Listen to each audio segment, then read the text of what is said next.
on, Conscious Crew? What is today? Saturday? Girl, I don't even know, child. I had a real long night last night, okay? But I am here, girl. We got a bunch of drama to get into, girl. Rich nigga bullshit. You already know what I need you all to do, though, before we get started. I need you guys to go ahead and thumbs up this video until it is absolutely stuck.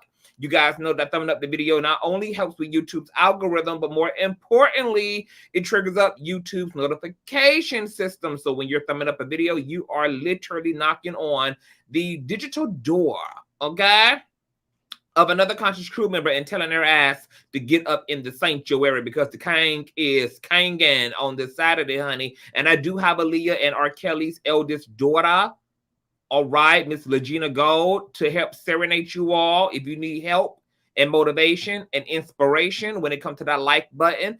I also have Super Freaky Grandmama, the remastered virgin girl with all several rap elite bitches on the Trizak, all right, to also help encourage you to hit that thumbs up until it is stuck. Welcome all of the new subbies. Make sure that you all have your notification bell set to all because you never know what day or hour the king is kangin. And last but not least, please share the stream out to wherever it is you have digital community, whether that be your YouTube, your Facebook, the dark side of Twitter, Tumblr, your personal OF. I don't give a damn where you lay the link. Just let them whores know that we're loud, live, and in Colin. With no further ado, let's go ahead and push on through. Okay.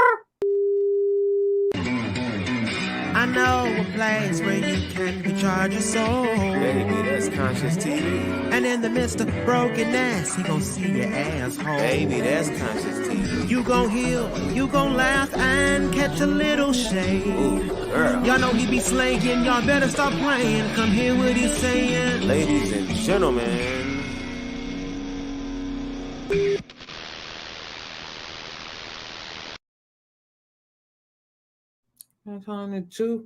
I ain't nothing like you, and you. Is that why they mad? You are. Is that why they mad? Oh, they don't be liking this kind of teaching. Let me go ahead and shout out the Conscious Crew who are in the building. It is so happy to see all of you beautiful, wonderful, intelligent, supportive, loving, endearing folk. What's going on, Lolisa? What's going on, Lolisa? Hi, boo. Hey, everybody, finally catching the live. That part, shout out to Lolisa. Hi, boo. Hope you are doing well. God bless you and the family, you guys. This is Arthur Miller, honey, okay? The world-renowned, famous, and profound civil rights leader, Arthur Miller. This is his baby girl, Lolisa, his favorite girl, the apple of his eye. Hey, babes. All right. Shout out to Lolisa and the Arthur Miller family. What's going on, Rajon? Hey, boo. Hey, Deborah. What's going on, Moesha Stan account? Hi. What's going on, Simple RN? Hey, love. What's going on, Bougie Barbie? Hey, babes, and thank you. What's going on, Rumors and Tea? Hey, love. What's going on, Romanine? Hi. What's going on, Viper? Hey, Teresa. Hey, Tanika. What's going on, Sahara? Hey, Ashley, you should add Ice and J Fish to the song list. I will. What's going on, Darian? What's going on, Cynthia? Hey. Hi, Brittany. What's going on, Kenny? What's going on, Andre? Oh, nasty piece of street committee. What's going on, AKGB? You look gorgeous, baby father. Thank you, baby mother. What's going on, Hot Wings Lover? Hi. What's going on? Is it Ryan? Aran 22, the hair, thank you. You know, I think since, you know, there's a lot of beef going on in the streets, honey, that I would, you know, fall in line with the Illuminati theme of this year's VMAs and put on all of this red, honey. What's going on, Rumors and Tea? Hi. What's going on, Sexy 60? What's going on, Lisa? Hey, baby mother. Oh, nasty piece of Lisa Morrison in the house. What's going on, Miss Williams? Hi, Viper. What's going on, Constance? What's going on, Gabriella? What's going on, Beth? Bab, I think. Beth. I'm going to call you Beth. What's going on, Beth? What's going on? Hi, hey April. What's going on, Sable? Hi, Miss Lady J. What's going on, Tarita? Hey, Michelle K. What's going on, Tay? I think I spoke to Tay. Hey, Just Be Real. Hey, Boo. What's going on, Dreaming Edmund? Hey, Love. What's going on, Coda Girl? Hey, Kyle. What's going on? Hey, T Davis. What's going on, Marsha? Got some new faces in the building. Shout out to the newbies. What's going on, Ian Gardner? Hey, hear her. Hey, boo. Yes, I'm here for it. Petty, it's Nicki's downfall. Cardi, stay winning. Not the bloody red bottom. Period. Shout out to my Hear Her TV. What is going on? Hey, TST. Hey, it's a lot of y'all in the building, girl. Hey, Patty. What's going on? Shout out to Lithia Springs, Georgia. Okay, the title in question has me in a chokehold, period. So we got a lot to get into, girl, but I think I want to give us a nasty piece of appetizer. What's going on, Deanna? Hey, Chanel. What's going on, Lux Tea Party? Hey, Mimi. What's going on, Tatiana? Bust it down. It's a lot going on. What's going on, Adriana's report? Girl. Girl, we got some of our beef sector alumni in the building, girl. It must be a bitch out there talking shit about the king, baby. It must be a bitch who like to have sex with wide back Italian men stacked on top of stairs who put diarrhea all over their dick out there talking shit in the YouTube streets, girl. Because see, baby, I know what be bringing y'all out at this point. What's going on, y'all? Hi.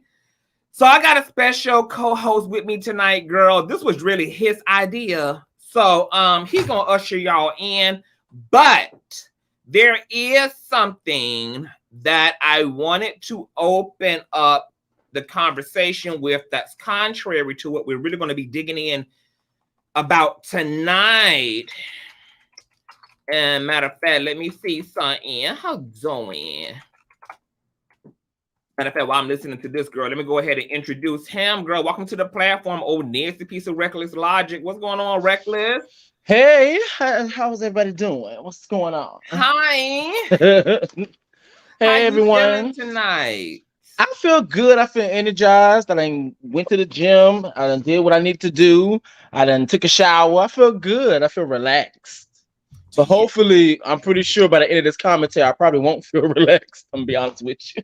Y'all, a Reckless feeling like a whole natural born lady, child. He done went and got his feet and hands done. He done got his asshole bleached today, girl. So he really feeling himself, child. If y'all believe that, that's on y'all. Cause I ain't nothing like you, and you. Oh Lord. that clip took me out. That clip took me out. Nicki done almost wore me back over, child. I just get my life off of differences. But before we get started, go ahead and tell the folk where they can find you at. Subscribe to all of that good jazz. Well, at least one of us get our life from her. Okay, so what's going on, y'all? Welcome to the land of Reckless Logic. Please make sure you guys pop that like button, hit the subscribe button, and please, please, please smack that notification bell so do not miss any more posts from us. My name is Reckless Logic. If you guys would like to hit me up, know where I am, etc., you can hit me up on Instagram at Reckless Logic. Of course, with the logic, it has an X in replacement of the O, and it's spelled with 2 C's. I do also have a YouTube channel, it's Reckless Logic. Now let's get into some things. Now, as everybody knows, the VMAs recently occurred. Now, on the VMAs, you had Nicki Minaj hosting. She also performed. You also had Cardi B also performing as well. Now, with all of that being said, there was a lot of drama surrounding the 3 individuals in question that has bled over into other current events outside of the VMAs. Now, here's the thing. Nicki Minaj hosting the VMAs. I like her as a host, except she's very entertaining to watch. Okay, girl, hold on. I had a whole pre-made topic, bitch. You already going to fuck in, honey, laying out the script and shit. Okay, I'm be quiet. I was gonna get a girl on this piece of appetizer, child. You already appetizer. Them credits rolling things. Okay, well, appetizer, I'm gonna be quiet. Okay, so before I let Reckless, roll it on out, child. I happen to have watched yesterday's episode of TGIF. Y'all know Claudia is somewhere in Dubai getting flushed down a damn toilet, and she has Dr. Heavenly sitting in her place over on TGIF, and Sexy Red came up on the docket, and I forgot what brought her up on their docket, but I was listening to this, and I just want you guys to listen to what Dr. Heavenly said about Sexy Red, and then I'm going to make my point, and then I'm going to give it over to Reckless to let him chime in on this. But this is courtesy of TGIF, child. This is also covered by Fair Use. Check out what Dr. Heavenly from Married to Medicine had to say about Sexy Red. Oh, actually, let me switch over microphones, child, so y'all can hear it. How doing? And thumbs up the video if you guys are in the building. Bush babies in a while, honey. Run that thumbs up until it is stopped. All right. I don't know what it is. And I think that's what she's doing. I mean, she's going over and over. And the kids really like her. Like, I know who that is. That's saying a whole lot. My daughter says she's coming to her school for a concert. She's really a thing now. So I say to each his own. If she got her $13 and her fake Gucci belt, more power to you, baby. Sexy. All right, now I'm going to rewind that one more time. I don't know what it is. And I think that's what she's doing. I mean, she's going over and over. And the kids really like her. Like, I know who that is. That's saying a whole lot. My daughter says she's coming to her school for a concert. Okay, so Dr. Heavenly said that the kids being up with Sexy Red is, says a lot, child, and that Sexy Red is coming to the school to perform with for the children. I just want to say, because I just can't help but say it. Get into it. Had this been Saucy Santana coming to perform for the children, had this been Lil Nas X coming to perform for the children, girl, it would have been a damn insurrection. It would have been a damn congressional hearing out here on these motherfucking streets. I want everybody to keep the same fucking energy when it comes to this conversation about protecting the goddamn kids. If we're going to protect them, let's damn protect them. Because if they need protection from Lil Nas X and Saucy Santana, they damn sure need protection from Miss Brown Booty Hole. They damn sure need protection from Miss Tatiana. They damn sure need protection from Miss Hypersexual Girl. Okay? Blueface and Krishan Rock be around here doing whole on the run tours at high schools near all y'all children. And I don't be hearing no outrage. I don't be hearing no protest. I don't be hearing nothing, girl. Okay? And once again, if we gonna protect the children, I don't understand why we want to protect the children when it comes to queer shit. But I'm going to let Reckless chime in on all of that. When you said what you said before you even actually had to actually come out and say it, I was like, here he go. Here he go. Here he go. I knew it was coming and that's what I mean when I say that us as queer people, we don't take the opposing side serious whenever they say that. Because also, I'm going to say sometime Bike. I forgot exactly what live it was, but it was a live that I did sometime Bike. And it was showcasing how Little Baby was on, I want to say Nickelodeon Kids Choice Awards, but whatever. I can't really cite the exact award show, but it was an award show directed towards children, minors, people under the age of 18 on, I want to say Nickelodeon. On there was a controversy, quote unquote, where blogs like I want to say the Jasmine brand, but don't quote me on that. They actually brought up and put a post up to where they wanted to bring to people's attention that Little Baby was performing a very inappropriate song on the Nickelodeon, I want to say Choice Awards. And when I went into the comment section, there were a lot of people making excuses saying, man, when we were younger, we heard worse. Or man, when we were younger, we used to hear all different types of things. The children will be okay. Let them enjoy. They're having fun. Yada, yada, yada, yada. Excuse after excuse after excuse after mother excuse. So now when you have, or you may have queer people celebrities, figures, etc., or just even regular queer people in the presence of minors, children, all of a sudden everybody wants to have this security, be security minded. But where was this security mindfulness in terms of Little Baby? Where was this security mindfulness in terms of Sexy Red? Where was this security mindfulness in terms of all these other celebrities who have access to children, who also have, where's this fucking security mindfulness in terms of Nicki Minaj? Because Barbs are very much young. You know what Nicki would say, Reckless? That I ain't nothing like you, and you. Yes, you're right. You're nothing like me because I don't protect predators. You know what? Speaking of predators, back to Nicki Minaj. Gary. Go ahead. You was rolling it out earlier. Oh, okay. Got you. So yes, the VMAs just recently occurred. And of course, you had Nicki Minaj as the host. She also did perform. Then you had Megan Thee Stallion and Cardi B perform bongos as a live performance. Now, Cardi B and Megan Thee Stallion, they did their thing beforehand, and then Nicki Minaj performed after. Now, for me personally, I like whenever Nicki Minaj hosts. That's either on the Real Housewives of Potomac or the VMAs. For me personally, she's very entertaining in that way. For me personally, it's very complimentary.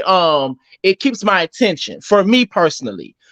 Now, in terms of Cardi B and Megan Thee Stallion with their performance, there were some very good moments, but there was some moments I was like, girl.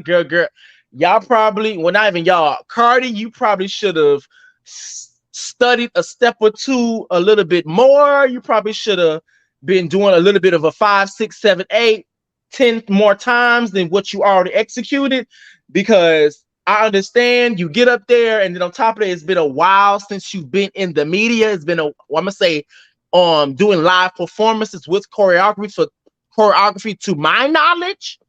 And you probably gotta just get that first performance jitters off of you. But girl, I love Cardi down, but I will call her out when she needs to be called out. Girl, just do better next time. I know what happened with Cardi B in this choreography. I really believe it was the wig. That wig was heavier than a damn pot of spaghetti. So yeah. I think that's why her ass was Charleston shuffling to and fro the damn stage, about to trip over them itty bitty ass heels she had on. But continue on. It was all that weight from that hair. It was putting pressure on the heels. Girl, that is the key. Okay, so Nicki Minaj, after bongos happened, Nicki Minaj did perform somewhere down the line. She performed, and basically she was dissing Cardi and dissing Megan, throwing her subs like she always does. And it was there was a clip on X, formerly known as Twitter, because at this point, when I got wind of it, because I didn't watch the full award show, I kind of just wait to hear the important parts of the show from blogs and stuff, and then I go back and I watch it. So when I got wind of said clips of Nicki Minaj performing, whenever I'm on X, aka Twitter, I kind of keep having an eye out for the stan culture. So I'll watch the Barbs and I'll watch the Barty Gang go back and forth, throw their, the digs at each other. And there was a clip of Nicki Minaj on stage when she was like, you say you look up to her, but you really look up to me. And the way that it kept playing, I guess that little clip, it looked like she was spazzing the hell out. Like, yeah. I was like, can someone please give her a volume? Can someone please give her something to relax her nerves? Can someone please give her something that's gonna make her sit her ass down? Because girl, I was just like, what the flying hell? Now, from what I saw from the stan culture, when they had the same similar views as what I've had in terms of the criticisms towards Cardi B and Megan Thee Stallion's performance and kind of critiquing Cardi and kind of making fun of her at the same time, Barty Gang decided to respond back with, well, hold up, but this is your fave over here spazzing out on stage, acting like she tough, especially when, to my knowledge and from what people were saying on X, aka formerly known as Twitter, shout out to Elon Musk. They were saying that Cardi and Megan weren't even in attendance to be able for you to quote unquote be a big badass to be able to diss them and think that you really doing something. So that's basically what was going on. Now, somewhere along the line, now this is where you guys are going to come in and step in and kind of clear some things up. Because for me personally, and I will say, I believe conscious as well, but for me personally, I have no clue how this situation popped off initially. But however, sometime later on down the road, there seems to be a drama surrounding Offset and Kenneth Petty. Now, there is a clip of Kenneth Petty and his goons, his homeboys. Okay, so let's hold on. So we can actually just we can show the proof from here and then get to the commentary. So courtesy of Neighborhood Talk, to Reckless's point, girl.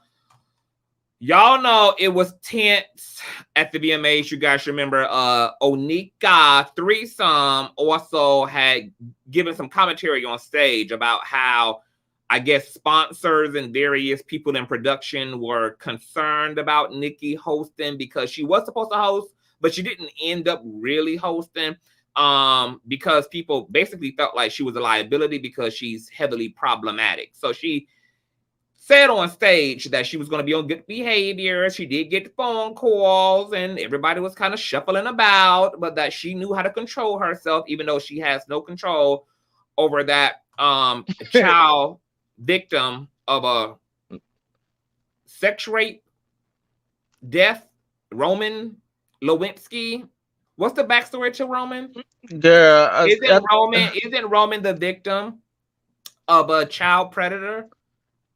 And while she's sitting up there, girl, there's some type of I forgot the backstory to Roman Lewinsky, but I want to say that Roman is a child sex crime victim, I believe. Nonetheless, girl, she was going to blame it on her alter ego, Miss Roman. All right. Well, Kenneth Petty and his GED homeboys were backstage talking shit, doing what they do. All right.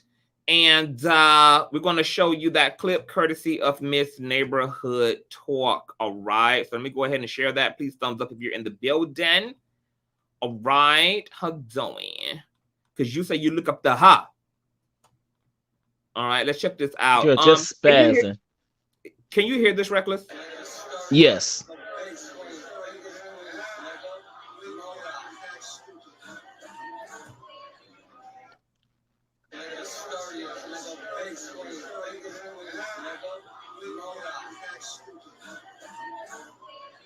All right, so apparently this simp here who graduated no later than 8th grade is named Lil Sturdy or Non-Sturdy or Super Sturdy Girl or Broke. I don't know what the fuck his name is, child, but he posted it to his story.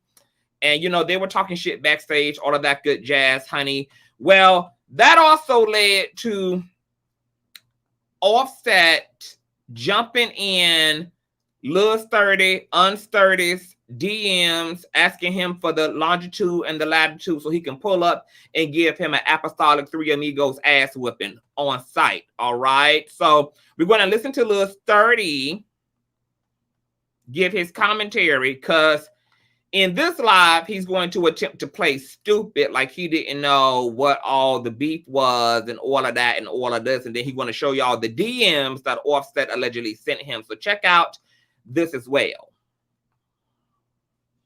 Yeah, so the awards and everything, right? So you can hear that? Basically. Records, you can hear that? Yeah. Yeah, I can hear it. It sounds like clear. Can y'all hear the audio? On my end, in the chat, if y'all can hear the audio, give me a 1. You know how all this happened. I had a great time, great experience. Everything was positive. You know what I'm saying? You know, like, I guess. Okay, I figured it was low. Let me change over. I hate having to switch back and forth between microphones. How doing? Let me switch over microphones. No, it's me. No, you are good. No, you are good. Well, in the meantime, make sure you guys thumbs up, because there's a lot of conscious crew members who probably haven't been made aware that we are going live right now. They probably don't know. Now, some of them may be asleep, catching some Z's, but the others are probably just somewhere doing something, but they do not have that notification. So when you guys thumbs up, that really does help out with YouTube's algorithm and help our brother out. Okay? Because we ain't nothing like you. Oh my gosh. Girl. She was spazzing on there. Wait, so my show, okay, before you do that. Wait, hold on. This shit always fucking happens. See, now they done pissed me off because now I don't know why my laptop does this. Now I'm gonna have to go pull up the motherfucking original clip. What you about to say? I was gonna say my first observation, because honestly I'm doing all this based on off the dome, so I'll try to catch it when I can. So my first observation. Hold on. Let's just save all commentary. Okay, gotcha. We're just gonna run through, cause this laptop done pissed me. Okay, y'all. So I'm just gonna play this audio from my phone, child, cause we having technical difficulties, but we always gonna make a way. MacBook is always doing the most, honey. So listen to Petty Jr. child. Listen to Kenneth Petty Jr. give his commentary on. Yeah. Guess they misinterpreted the video that when me and Zoo made, and we was just talking shit like regular shit, like Queens 30, all of that, everything like that. And then I guess Zoo made the comment like, you know, what was it? Oh, waiting for one of y'all niggas to act stupid. And that was it. That was all that was said. Now, I guess Cardi wrote something in regards to that. She didn't even flinch or whatever. Yeah, so. Okay, so he is claiming that, girl, him and Kenneth was just talking New York broke ass shit like all broke ass niggas do. Okay, just talking shit and shots. You know, the bullets flew and they must touch and agreed with Cardi and Offset's wig. But it really wasn't directed toward them. They were just doing what they do. All right. Then he proceeded to talk about how triggered Offset was. So Offset allegedly jumped in Kenneth Petty Jr.'s DMs, honey. So here it is. He is finna show y'all his inbox, which is right here, girl. So right up under HPK artist is Offset. All right. Then he goes into that, honey. Okay, he gonna start scrolling as well. All right, he go to his page to show y'all that this is really Offset. All right, here it is, girl. So Offset sends him a text at 3:17 on Thursday and says, "Where you located? You niggas old ash in female business with no money for war. Don't post me either since you a gangster, right? You live in Charlotte too." All right. So Sturdy Dirty responded with, "I'm outside heavy, ain't hiding from near my God today." I told y'all, girl, GED linguists, girl, hiding from near.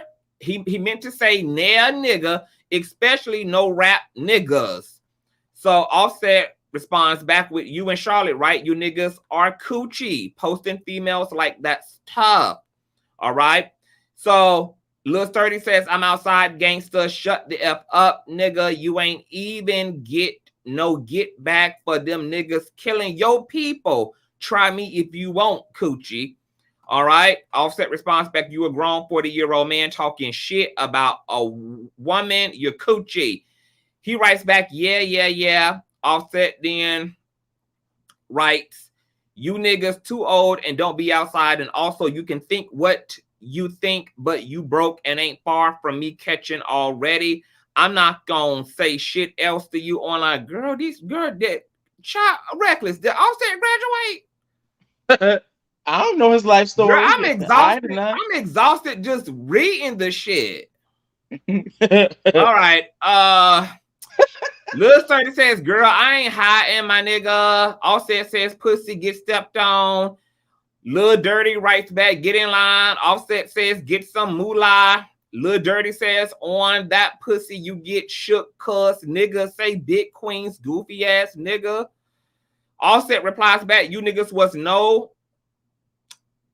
the word missing the E, to be found. Niggas is outside of New York at parties. I post where I be, you niggas is. Okay, see, when these celebrities out here typing like this, bitch, who feels that they have to graduate from high school? This is why these kids want to drop out now, because they know they can get filthy rich and famous, girl, without a lick of education, girl. They don't have to be intellectually competent, child.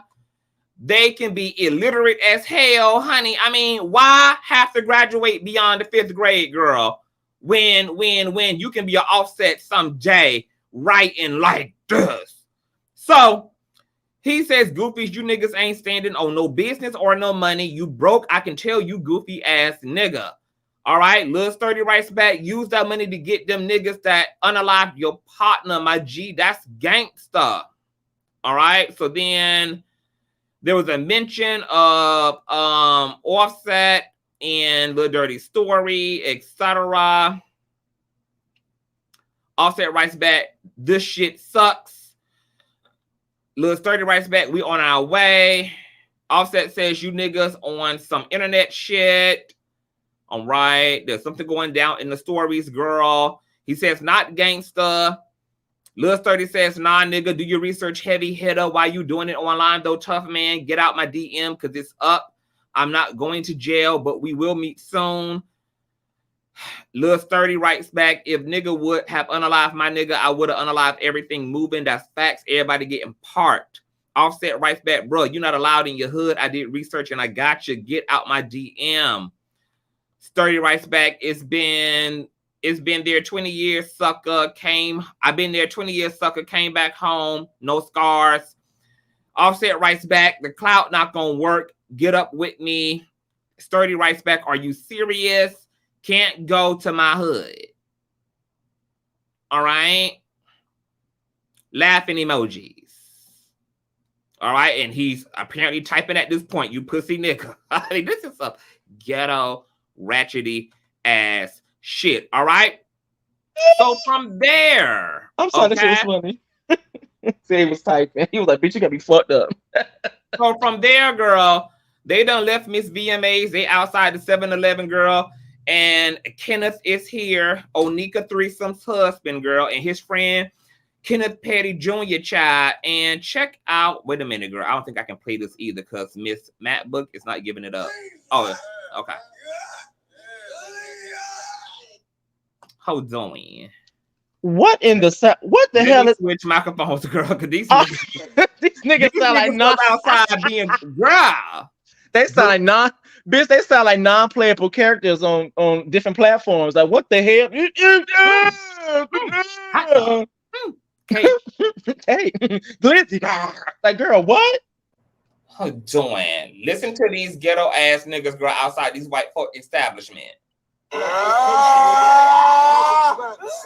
your low now, nigga. Drop your low now, nigga. You got doing, man. them niggas, all settled niggas, them niggas acting like niggas DMV. Yo, where you at? We We outside. We run this city, nigga. Don't let these niggas fool you. We run this city, nigga. You see the addresses on the buildings, nigga.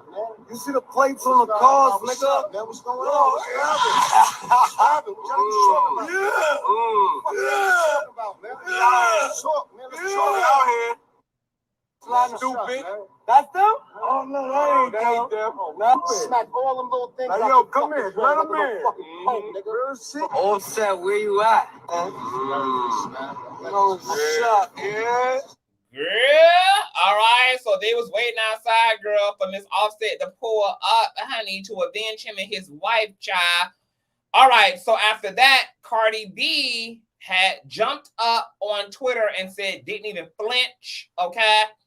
And then, of course, all of the stand pages got to popping the fuck off at this point. You guys know that Ken Barbie is Cardi B's Iron Man, girl.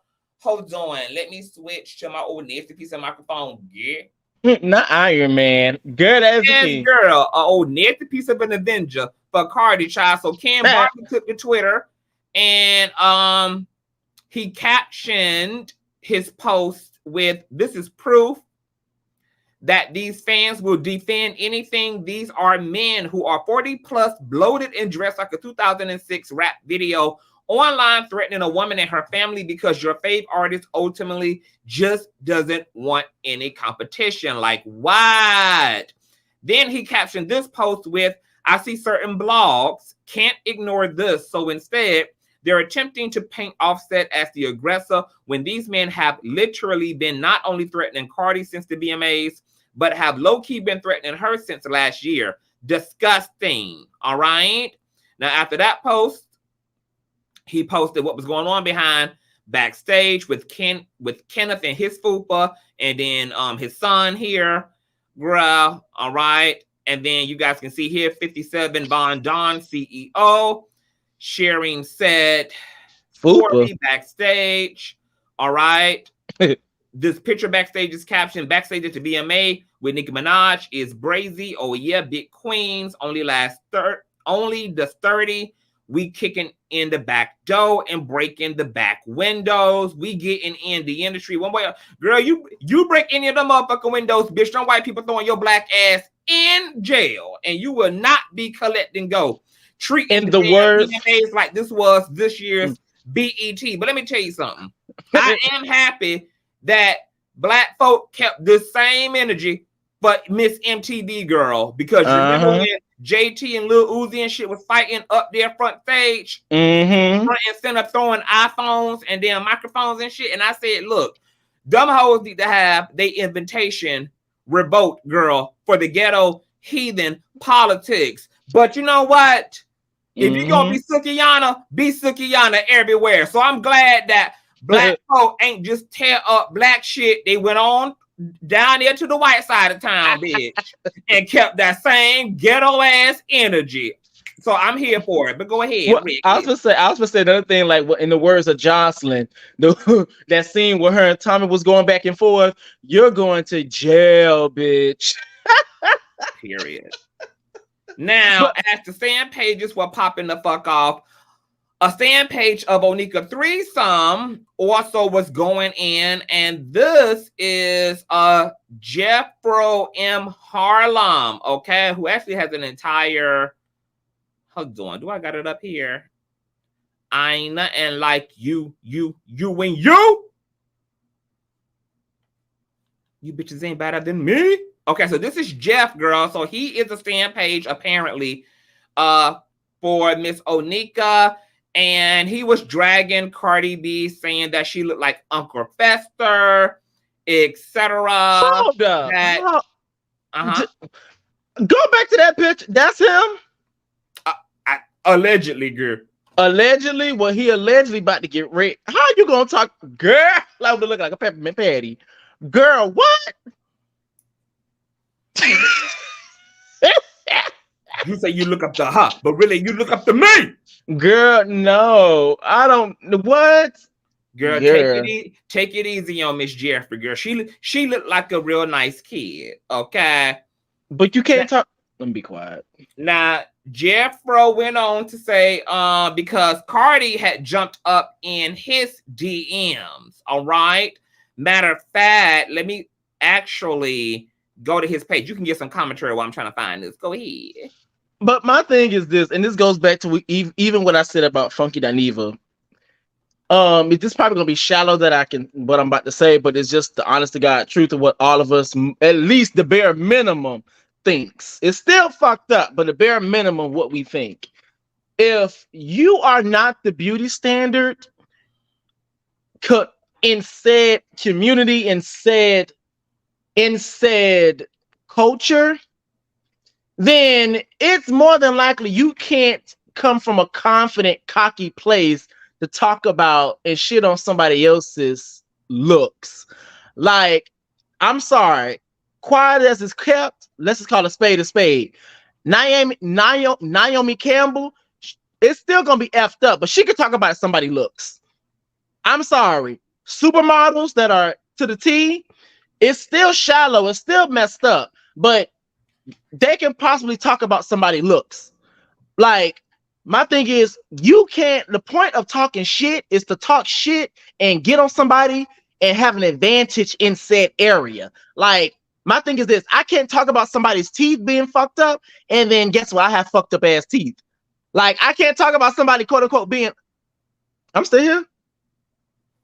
I'm just showing all of my beautiful. I'm about to say, okay, so my thing is, I can't talk about somebody quote unquote being ugly when I'm quote unquote not the beauty standard. Like it doesn't make any sense because the same ruler you're trying to measure somebody else with is being measured on you as well.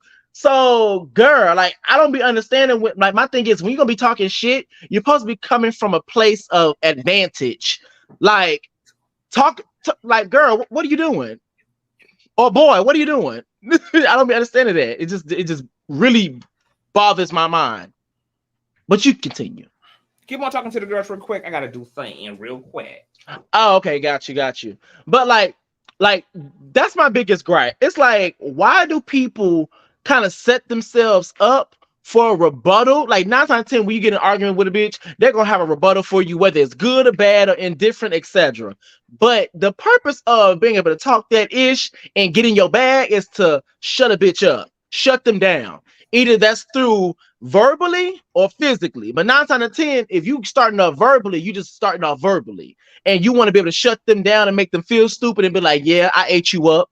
And how the hell can you literally be on a platform and be a stand page talking about somebody's looks, and you quote unquote don't look up to her, but you look up to Nicki Minaj, who is the beauty standard, but yet you're not the beauty standard.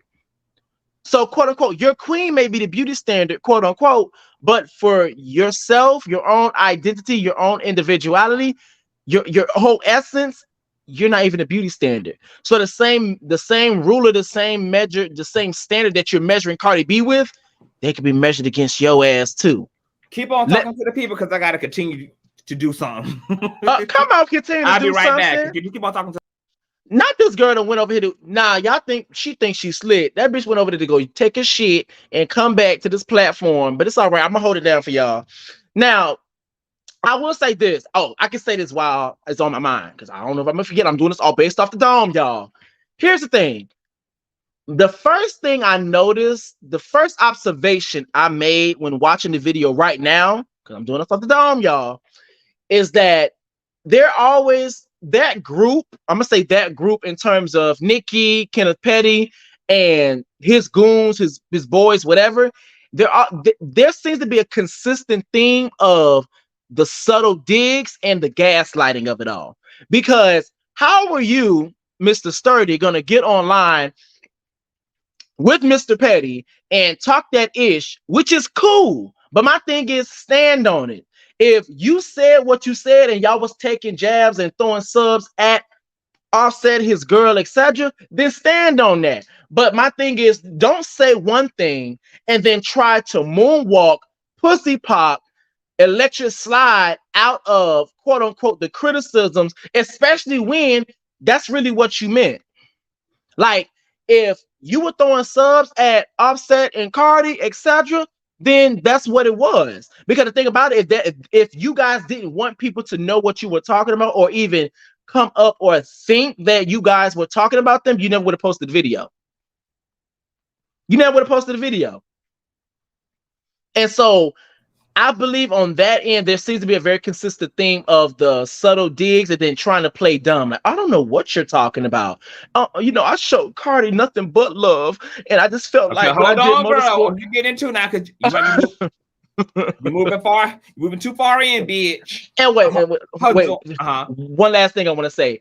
Now, Kenneth Petty is with Nicki Minaj. Nicki Minaj got money down boots, rich down boots. To my knowledge, I could be wrong, but it's pretty safe to say she got money. Why he always be looking dirty? At least to me, he still be looking dirty. I'm like, can someone polish this man up? Like, you are with the most talented. People can't argue, the most talented female rapper and the most rich female rapper. And you still look dusty. Yes, you're getting money, but what are you doing with it? You need to be investing in some clothes, investing in some soap, investing in something that's going to just polish you up. You still look dingy. At least for me. Do you still feel the same? I don't know, but when I look at I'm gonna get to all of that after we get through all of the facts. But I just want to say that actually, I think that Mr. Jeffro is a really cute guy. I mean, since I just happen to be on his social medias, I mean, you know, he's a cute guy. I think I would sit this pussy on his sideburns if he had any. You know? You know what they say, there's always somebody for somebody. He's a cute guy. You know, y'all can't take Reckless serious because Reckless is also Reckless is also the same person, girl, who's attracted to Flavor Flav. So you's a fucking lie. You know, you You's can't a lie. trust his judgment, girl. Okay, Girl, he from Florida, girl. Okay, you's a lie. You can't trust his judgment, yeah. You's a lie. But for one, if y'all be seeing the type of niggas that Reckless be showing me, girl, girl, I know you ain't motherfucking talking. Girl, you ain't motherfucking talking. I mean, like, you girl, I would always cease and desist. You love me another one of these average ass, these at best niggas, girl. Y'all be the type of niggas that he girl. And the vice versa. And vice versa. Girl. He be this close to getting fish from me. Nah, girl. But and on top of that, I've been meaning to talk to you about this too. And I said something to you before. You love coming for Florida every chance you get. You keep talking about, yes, you do. You talking about them gay, especially when you be snapping on the bitch. Them. You surely every single time you always coming for Florida as if South Carolina any better. I'm in Alabama. Oh, my bad. Oh, Alabama. We just united down there to the river. We just reunited down there to the riverfront, baby, and got our list back on what they did to Dr. King and Malcolm X. What more than me? Yes, exactly. You're united. The state, girl. How y'all live in essentially a big ass Chick-fil-A, honey? You are united. Florida got all them damn Chick-fil-A politics, girl. You are united in the slums of Alabama. We just got our lit back down here in Alabama. In the slums, Alabama. Where is Miss Florida giving, girl? In the slums of Alabama. What? Riverfront. Riverfront. The riverfront. Yeah, the murky waters of river. Picnic chair. The murky ass waters. The murky ass waters. That's what happened. Honey, come down to Miss Alabama and get popped, Florida. Girl, Alabama, get popped. Girl. Anyway, girl. Not too much on Florida, because you love doing that, girl. We love Florida, child. We love Florida or whatever. All right, girl. So let's get back to this old DSC piece of stand page, girl, because Jeffrey was down there also defending the queen of rap, child, and it started definitely not in my DMs. How doing? I done fucked around and done found out that I done clicked something like this and turned it into that.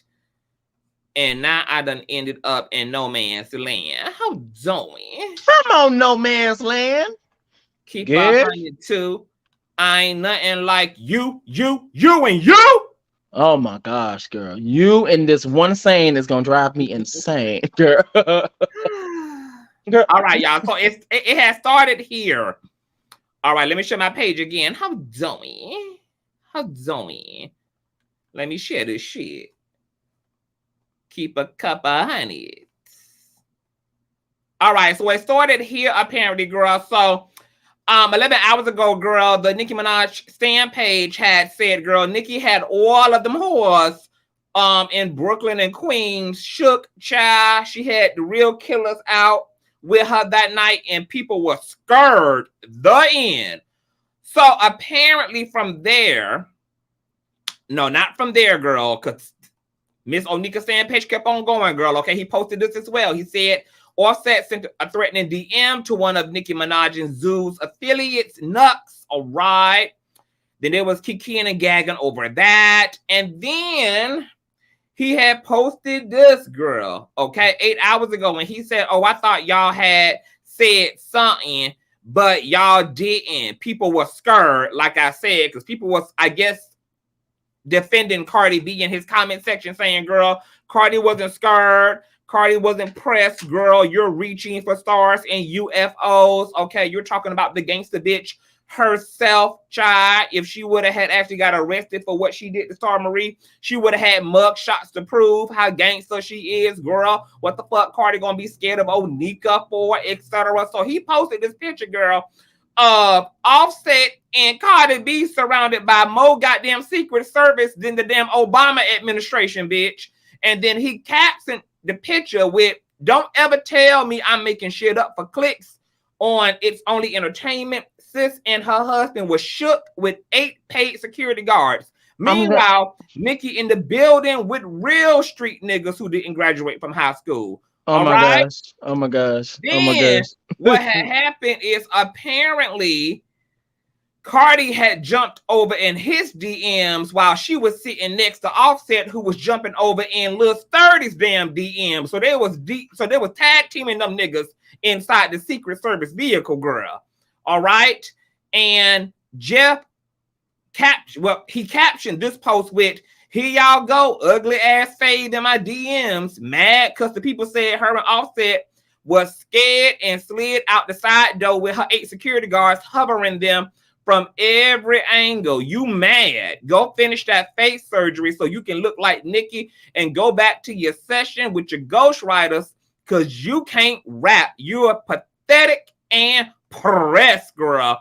All right. So then she responded to what he said in his stories, girl, about her being shook or whatever this is, child. So Cardi had said to did, "Bozo ass bitch, what killer? You hear yourself talking, Osley brother head ass. You bragging about VMAs knowing that shit was packed with cops and hip hop police and kept everyone separated. I went out the same night and went out the night after."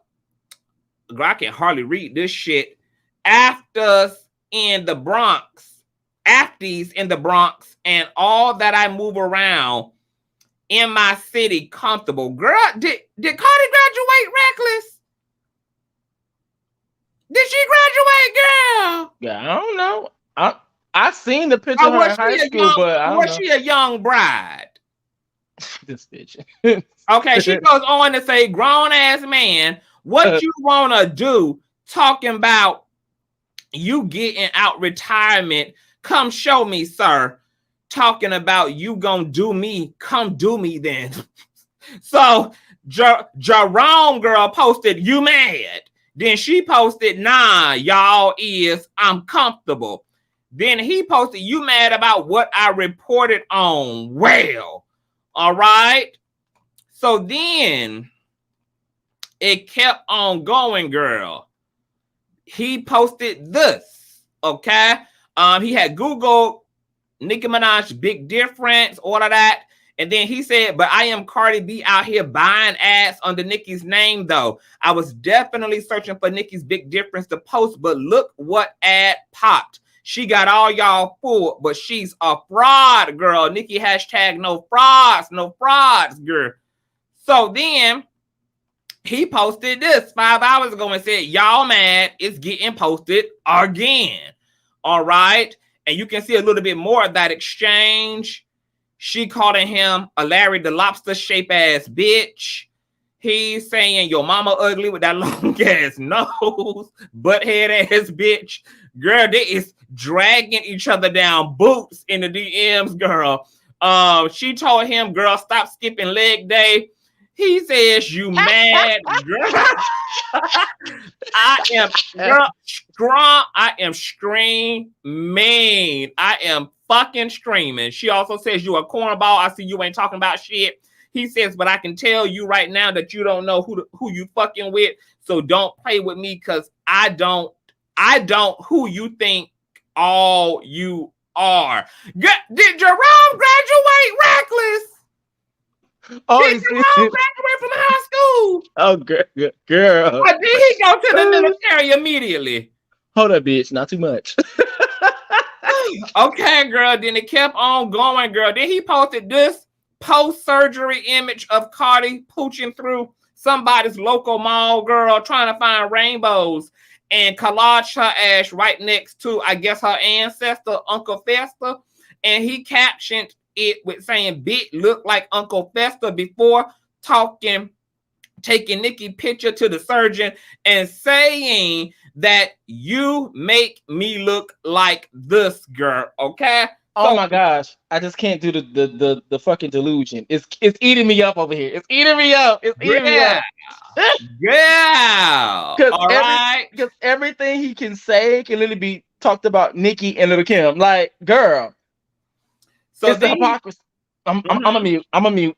Because girl, I know we're gonna get there. I'm a mute. Then he had said it in girl. He had posted this 4 hours ago and said, your husband is a fan of the queen of hip hop. You can't say nothing about nothing. Y'all lames and the real ones didn't fall for your payola. Look at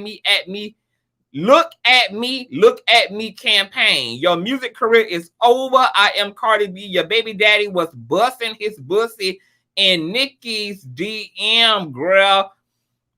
And then the caption for this is, I don't know if this is when Offset was caught. You remember way back when Offset was caught liking Nicki's pics during their feud, girl? I was screaming, girl, because we would have been divorced immediately, child. All right, so then Jerome, I guess, was getting dragged over there by the Barty gang, who was trying to get him a personal trainer for them legs. And he said, girl, my skin is too thick. You don't want to play the dozens with me. I will have you wanting to kill yourself. Uncle Fester had to block me after she DM'd me popping shit. She could not keep up, girl. Destiny's Child tease. So, before I go any further, because it's going to get deep, bitch.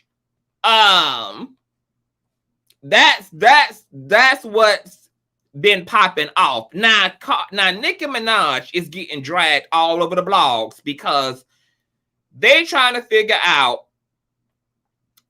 the fans, the viewers, the consumers are trying to figure out why the hell is Nicki Minaj allowing Kenneth Petty to run his ass around adjacent to her brand, acting a damn fool, about to get his ass locked up or either shot in damn live. And why she's not putting an end to this shit. So then what Onika does to be even more cute and coy is that she posts to Twitter, I want to play a game. But she does not disclose what game she wants to play. She just says, I want to play a game. I'm going to assume that game would be truth or dare. Your thoughts so far, girl, on what's going on? Do you think that Onika being dragged right now is appropriate, honey, or you team Onika in this situation? I'm girl, it'd be hard for me to be somewhat team Onika because it just be a mess. And it's like when she right, she's right, but when she wrong, she dead ass wrong. It's like it's never really a middle. At least for me personally, and I could be wrong. But it's like, why are you having your man, boyfriend be adjacent to your name and gaslight this whole situation up? But let's be very clear. The reason why I'm not shocked is because you're also the same person that was on the VMA's stage dissing Cardi and Nicki. I mean, Cardi and Megan. So you're with the shits. So she with the bullshit too. and for Mr. Jerome, like everything that you have said can literally be applied to between the dynamic of Nicki Minaj and Little Kim. Even to this day. Queen Radio, Queen Bitch Radio, skit.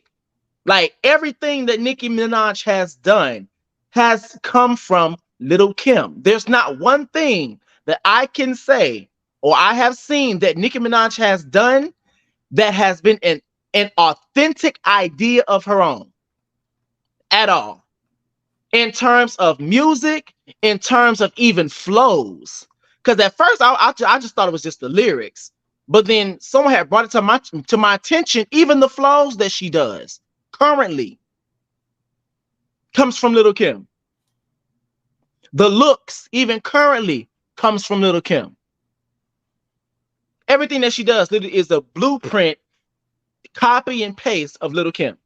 It's just more refined because of technology has advanced, but it's a copy and paste of Little Kim. So that's why, like, even when Nicki Minaj stands and Barty Gang or Nicki Minaj stands and Lotto, etc., when they get into this tit for tat, it's like, you guys, if Little Kim didn't exist and Nicki Minaj, quote unquote, didn't do what she did, then y'all probably would have a leg to stand on. But the thing about it is that either on the front end or on the back end, you're going to have to pay up. You didn't give Little Kim her just dues when you first came in. But now when you're actually in a situation to where now you're trying to get your respect, quote unquote, and you want your tens, people are not willing to give you that because of what you did to Little Kim. And now they actually would have a leg to stand on is because what you did to Little Kim. Oh, reckless. Mm-hmm. They say they look up to her, but really they look up to me. Girl, and then that right there was just completely trying to negate Little Kim's influence. Like, girl, you're not the first. You are not the first. And a lot of times when Nicki speaks, she speaks like as if she's the first. You're not the first, baby. You're the iPhone 2. You're not the iPhone 1. You're the iPhone 2. Barb's Reckless's page is Reckless Logic with 2 C's on YouTube.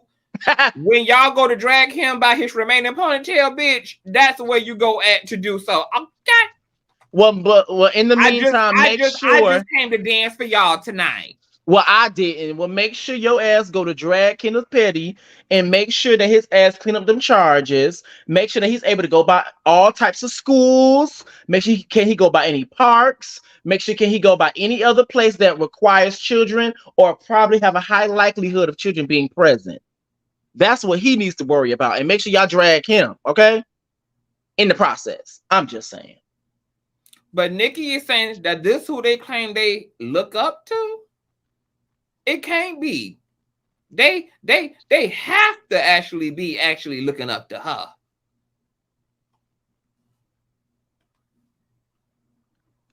That's what she had said, Reckless. She said, you look up to her? Well, here's the thing about Nicki. She says a lot of things. She says a lot of things. She'll say we need to protect black women, but meanwhile she's doxing other black women. You know you look up to her? Well, one thing we do know. Well, one thing we do know. Nicki looks up to her, and she always has. That's why. My thing is that's why you even take everything that she does. That's the reason why. Because either on a conscious or subconscious level, you look up to her. Because the thing about it, that's the reason why people, when they enter the industry, they take things from Beyonce, they take things from Diana Ross, they take things from Aretha Franklin, Patti LaBelle, because on some way there is a sense of admiration, looking up to, taken from, being able to reflect and be like, you know what, I like what you did there, so I'm gonna utilize that myself. So either on the front end or on the back end, you look up to her. Now you may not actually say it out loud, especially in front of all of us, but you do. Now here's the thing about Kim, because you know Kim is my fave. You know, Kim is what introduced me to horrorism as a teenager when I was low-key sneaking into Sam Goody, using a fake ID to buy her little Kim Notorious album, where I learned that she doesn't mind if a nigga stick it in the booty, lick the nut off, and then stick it back in the cootie. Okay? That changed my life. Now, I stood by Kim when she felt like she was being eclipsed, she was being gaslit, and she was being mirrored by the narcissist allegedly known as Nicki Minaj. And then, you know, she said she was going to put out a documentary and all of this. And then all these, you know, compilations came out comparing Nicki and Kim's lyrics, Nicki and Kim's poses, Nicki and Kim's hairstyles, clothes, fashion choices, wardrobe, etc. Right? Flows. And then she went on a press tour all around the Breakfast Club, girl, you know, just really telling the backstory about how, Young Money and Birdman and all of them pretty much used her to pretty much prompt up Nicki Minaj, and that she was actually supposed to present Nicki to the world, but then Nicki like was still in her sound and still in her music, and then her relationship ironically with Birdman then went real quiet while they were in the middle of a working relationship and doing records. And then before you knew it, Kim was out, and then all the subliminal started, and she was like, wait, what the fuck took place? Okay, so then Nicki Minaj told Kim the shit or bitch get off the pot. Okay, and then she resurrected the 9-year-old demon known as Roman and then finished her.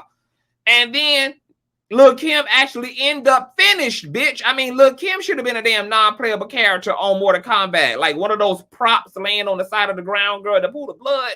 Because she let Nicki Chun-Li her ass out of her damn spot. All right? Well, fast forward all the way up to what? Reckless, a year or 2 and a half ago, maybe, when Kim was on the red carpet and she was in interviews basically saying that, you know, it's water under the bridge and that she wouldn't even mind doing a versus with Nicki Minaj, and she wished her all the success and she wished her all of this and all of that. And then Kim thought she was slick. No shade. Kim thought she was slick by saying that whole thing about verses because she knows she's gonna win. It was. Now, see, I don't know, bitch. You know, the way that this a generation is set up, girl, I don't know. It depends on who all would have been in the building, girl. If it would have been more of the Gen Zs or the Gen Xs, girl, Kim would win. Well, for me, this is the way I'm looking at it. Yes, Nicki has more songs, but the thing is that Kim only needs 11 to win. And the thing about it, Nicki has a lot of hits. Kim has classics. These are songs that revamp the culture. It's hard to be the classic. So you don't think that dun dun dun dun dun dun dun dun dun dun dun dun, you don't think that's a classic? Check it out, check it out, check it out. No, but across the board. No, you don't think. I think with that, when it comes to that, boom, boom, boom, boom, boom, boom, but keep in mind, you're gonna have to, when you're going into the verses, I'm sorry, verse not meant for white people, it's meant for black people. And so now when you have two you don't think that I was on the plane with the wine. But here's the thing, when you have a verses with two hip-hop heads, rap lyricists, etc., you bet not. If Lil' Kim goes out there and plays one of her classics that's heavy hitting, Get Money or something, and bitch, you go and you play a pop song, girl,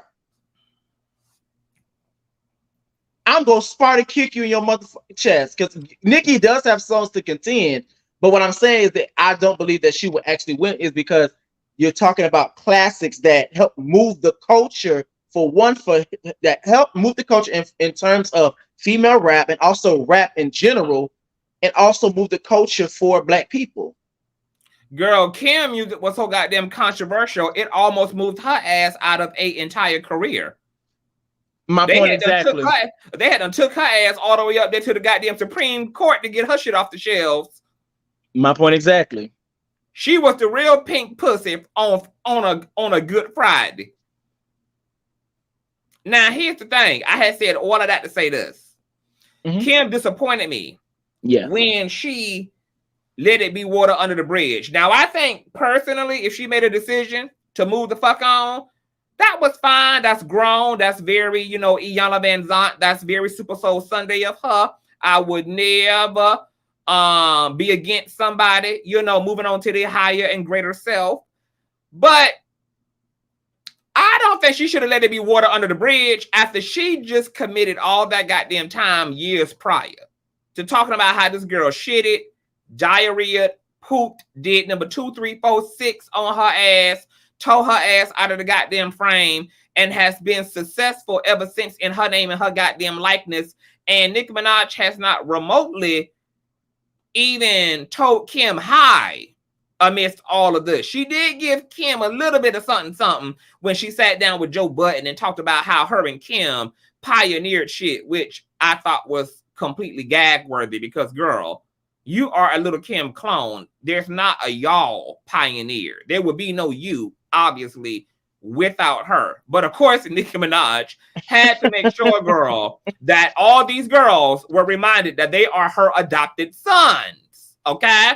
But Kim, you just laid it low and spread this forgiveness wide on Onika only for her ass to turn around and gag your ass in difference. Because difference was backhanded. Girl, it took care of the bitches to the front door and it took care of Kim ass to the back door. When she said, girl, y'all claim y'all look up to her, but really y'all look up to me. She calling out all the new bitches for being haters and not wanting to give her the props for why they where they are and why they want to do what they doing, which is because of her. But then she also knuckled the hell out of Lil' Kim on the back end because it was an insult to Kim. It's like, girl, we know it's no way in hell you actually inspired by Kim when I'm out here in these streets and been in these streets, girl, for the past 20 years. Because in Nicki's mind, she has done Kim better than Kim has done Kim in her mind. So she like, girl, please. Because to your point, you call her the iPhone 2. But Nicki in her mind is the iPhone 14 Pro Max. Okay? And Lil' Kim just kept the seat warm so that the real queen could reign. So I'm like, Kim, you done dragged this woman, made all these accusations against this damn woman, only to turn around and have to kiss her ass because you felt like she won the war. So you had to bow down and kiss the ruby ring, girl. The red ruby, the sleeves, bitch. And then she turned around and put her red bottom right back on your motherfucking Adam's apple, bitch. What is the goddamn tea? So I don't know how I feel. I know how I feel. I ain't like it. I was like, girl, like, especially when you obviously can continuously see, like, okay, so like you said earlier, I have no problem with her being like, you know what, it's whatever, I'm over that. But to go out and actually think that you're gonna go out there and kiss Nicki Minaj's ass, that's how I looked at Kim. I was like, Kim, I want to Sparta kick you at times. I love you down boots, but sometimes I'd be like, why would you think, like, my thing is this person has continuously showed you who they were or who they are. This person did it with you. They did it with Cardi. They did it with Iggy. They did it with all these other girls. They have showed you who they are. And you really think they tell me I would do a verse with her. But here's the thing I need for you to understand, little Kim, is that let's just say you do a verse. She already did, bitch. Right. It's the last 20 years of her career. Right. And another thing too, Lil' Kim, is that you keep in mind that if you guys do a verse, Nicki Minaj is very much calculated. This will be her chance to really show that she's the queen of rap and she can outdo Lil' Kim and blah blah blah blah blah and I'm the real one and I'm the one on top and yeah. It's just another way for her to shit on you. So you believing that you think you're gonna do a verse with her, especially with us knowing what you sound like on Plan B remix, girl, don't do it. Like, girl, just let it go. This person has showed you who the fuck they were. They showed you. So why do you keep trying to make peace in terms of with them? Like, girl, because the old adage of the art of war is if you can't beat them, bitch, then the next logical step is to join their motherfucking ass. Now let's get back to Cardi and Nicki. I'm sorry. I'm gonna leave it. Let's get back to Cardi and Nicki real quick.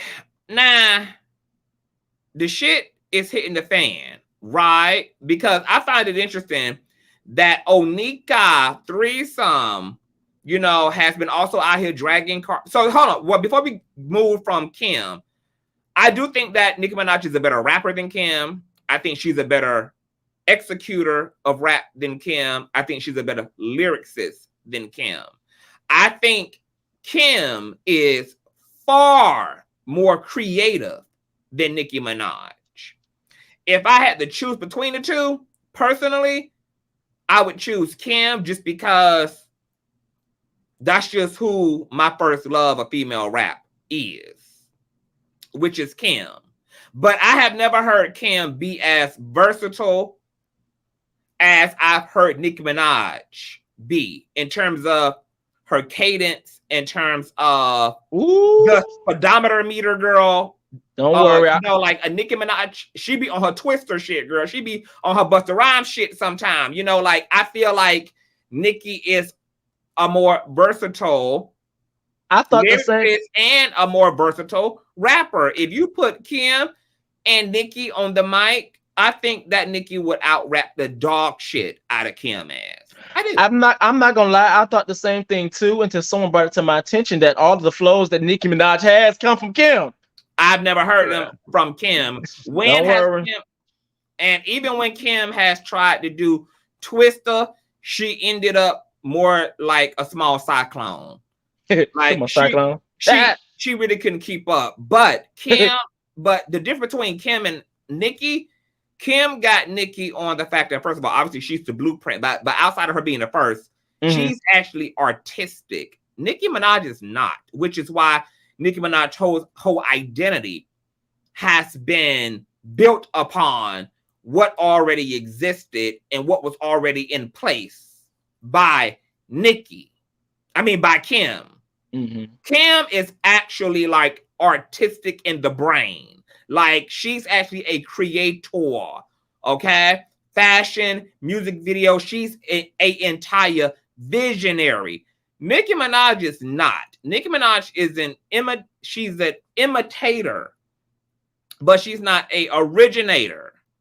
So I love Kim down boots, but I can be honest about where I feel the strengths and weaknesses are on both sides. I'm not a fan page. So over here, I'm not going to necessarily kiss one ass over any ass. I'm just going to call it down the middle of how the fuck I see it. Now, I do enjoy both ladies, but Kim got Nicki on the creative part. Nicki, though, I do think is a better rapper and a better lyricist. Any thoughts on that before we? Oh, no. Okay. Oh, no. So, speaking of that, though, I think it's funny how Nicki Minaj has been dragging Cardi B down to the ground since she's been around. And one of her big take twos has been payola, girl. All right, that Cardi B is payola. She lacks talent. She is a little Nicki clone, etc. But yet, Nicki Minaj is completely endorsing Ice Spice, who is being debated right now in rap spaces to be an entire industry plant.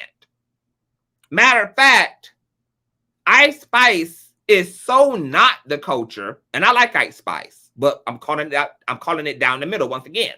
Ice Spice is so not the fucking culture that Ice Spice didn't even start fucking rapping and do her first performance until she was in college. College, bitch. She was legally allowed to smoke by the time she decided to rap. This was not something that was in Ice Spice since she's a little girl. That's why you're never going to see any goddamn footage of her ass performing since she been 8 or 7 or 13 or 12, unless it's AI, bitch. You're not going to see Ice Spice, being about this whole life before she was legally allowed to go purchase a band of Newports for her mama, girl. Once again, I fuck with Ice Spice. I like her. But Ice Spice and Lil Nas X, to my opinion, are definitely industry plants. And if you watch those interviews very closely, girl, where Ice Spice is talking about her come up, girl, she almost don't even know how the fuck she came up. She can't even talk about the pre-package she was afforded to be where she is today. because it would be too revealing, girl. So her conversation and commentary gets very sparse when it comes to her describing, you know, her life as a musician, how all of this manifested for her, not to fucking mention that Ice Spice. What the fuck was I about to say? I forgot what the fuck I was about to say. But she don't even know how the fuck she came up. Okay, I mean, she knows how she come up, but she can't really talk about it. Oh, then they branded her initially as a drill rapper. Girl, ain't nothing about Ice Spice giving no motherfucking drill rapper. Girl, ever, never, ever, girl. Ever giving no goddamn Lil Miss Orange Afro has never given drill, girl. Ever. Y'all are not going to drill that in our heads. So, you know, she's a, but the thing about Ice Spice being an industry plant is that the industry might have fucked around and picked somebody who actually has that it factor. They just needed the right wig and the right miniskirt in order to be completely marketable and to kind of bring out this variable that is in her. Because I do think that the bitch got it. I do think Ice Spice got it. Like she is that bitch. All right. But she didn't know she was that bitch. She talked about being insecure her whole life. She talked about, you know, struggling with her confidence. She also struggles in the studio, girl. Everything about her commentary about herself gives industry plant, girl. You don't know how to record. You struggle to execute in the studio. You insecure as fuck. All these things go against a bitch who was born to do this and been doing this since she been a minor. So that's that. But how in the hell can you call Cardi payola and call Cardi a disingenuous talent when you out here endorsing Ice Spice, who's a whole controversial rap bitch, who is being said to completely have benefited from colorism and benefited from Miss Payola? Because she just came into the scene, girl, and just stole it from the girls who've been there for the past 4, 5, 3.5 motherfucking years. And her shit just been overnight. So just make it make sense. Now, here's the thing about Nicki and Kenneth. And I was just saying this in my VMA review. When we had to review her performance and everything, I gave Nicki her roses. I like Nicki musically. Thank you, Ashley. But I struggle in terms of how I feel about Nicki because the bitch is so fucking problematic and I don't understand who she is. I don't understand why she made the choices she made. I am completely discouraged by Nicki's marriage to Kenneth Petty. It is so hard to look at Nicki without seeing Kenneth Petty. It boggles my brain that a woman who over the span of her career, who's talked about women empowerment and women being disenfranchised and women having to boss their way through the industry and all of this, would then marry a man who has been prosecuted for sexually assaulting another woman.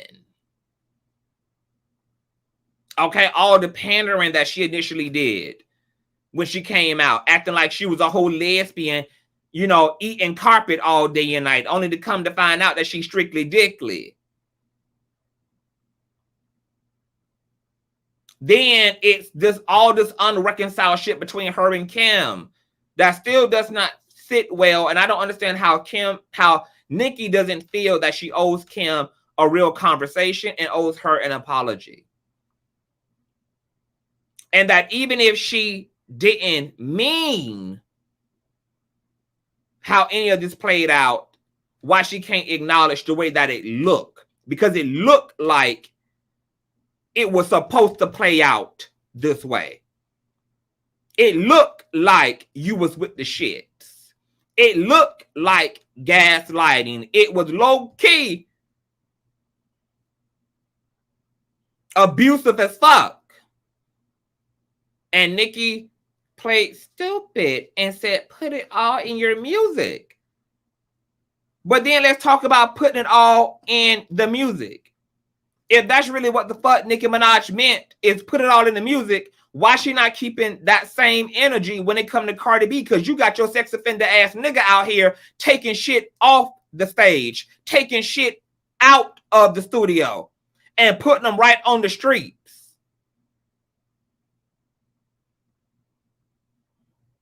Nicki Minaj seems to be real selective. And the fact that she is this pressed over Megan Thee Stallion and Cardi B, girl, and all Megan Thee Stallion trying to do, girl, is put ice on her goddamn toes. And Cardi just trying to keep her damn nigga at home by any means necessary, even if it means putting goddamn blood in the spaghetti. Period blood, that is, in the spaghetti. And Nicki Minaj is still pressed for a bitch who is breaking Aretha records and is outselling this and outselling that. So what it's giving me is that there's some envy going on. And a lot of people will probably say, well, why the fuck would Nicki be envious of Meg? Why would she be envious of Cardi B? She got the same ass they got. She got the same titties they got. She got more notoriety than them. She got more accolades than them. She got A, B, C, D, E, F, and G. And I've been thinking about that. What Nicki is jealous, but why? Because on the surface, it's non-detectable. On the surface, it's undetectable. On the surface, it looked like, bitch, Nicki could never. She could never enter the vibration of envy for girls that she came before in an industry that she held down successfully without any of the whores to the left or to the right of her. And then I thought about it. Bitch, I lit every goddamn Wakanda candle.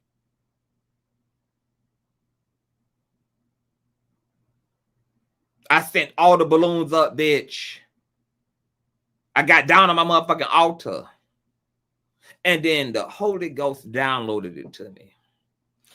What Nicki Minaj is pressed about, whether it's Lotto, whether it's Cardi, whether it's Meg, whether it's Kim,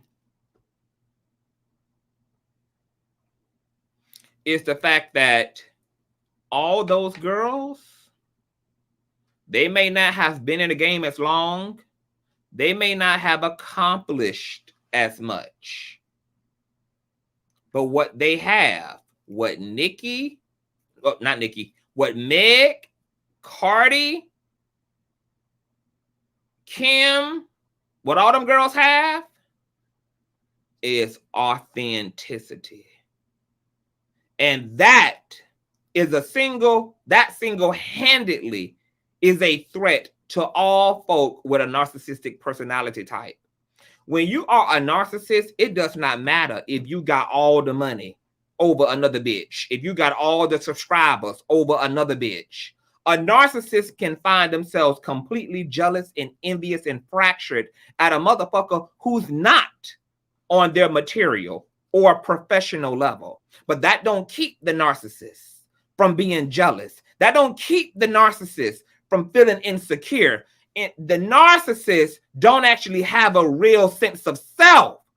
So when they come into contact with bitches who know who they are, who have a real personality that's unique and original to them, who have a real genuine sense of self and is grounded in that, narcs lose their fucking mind.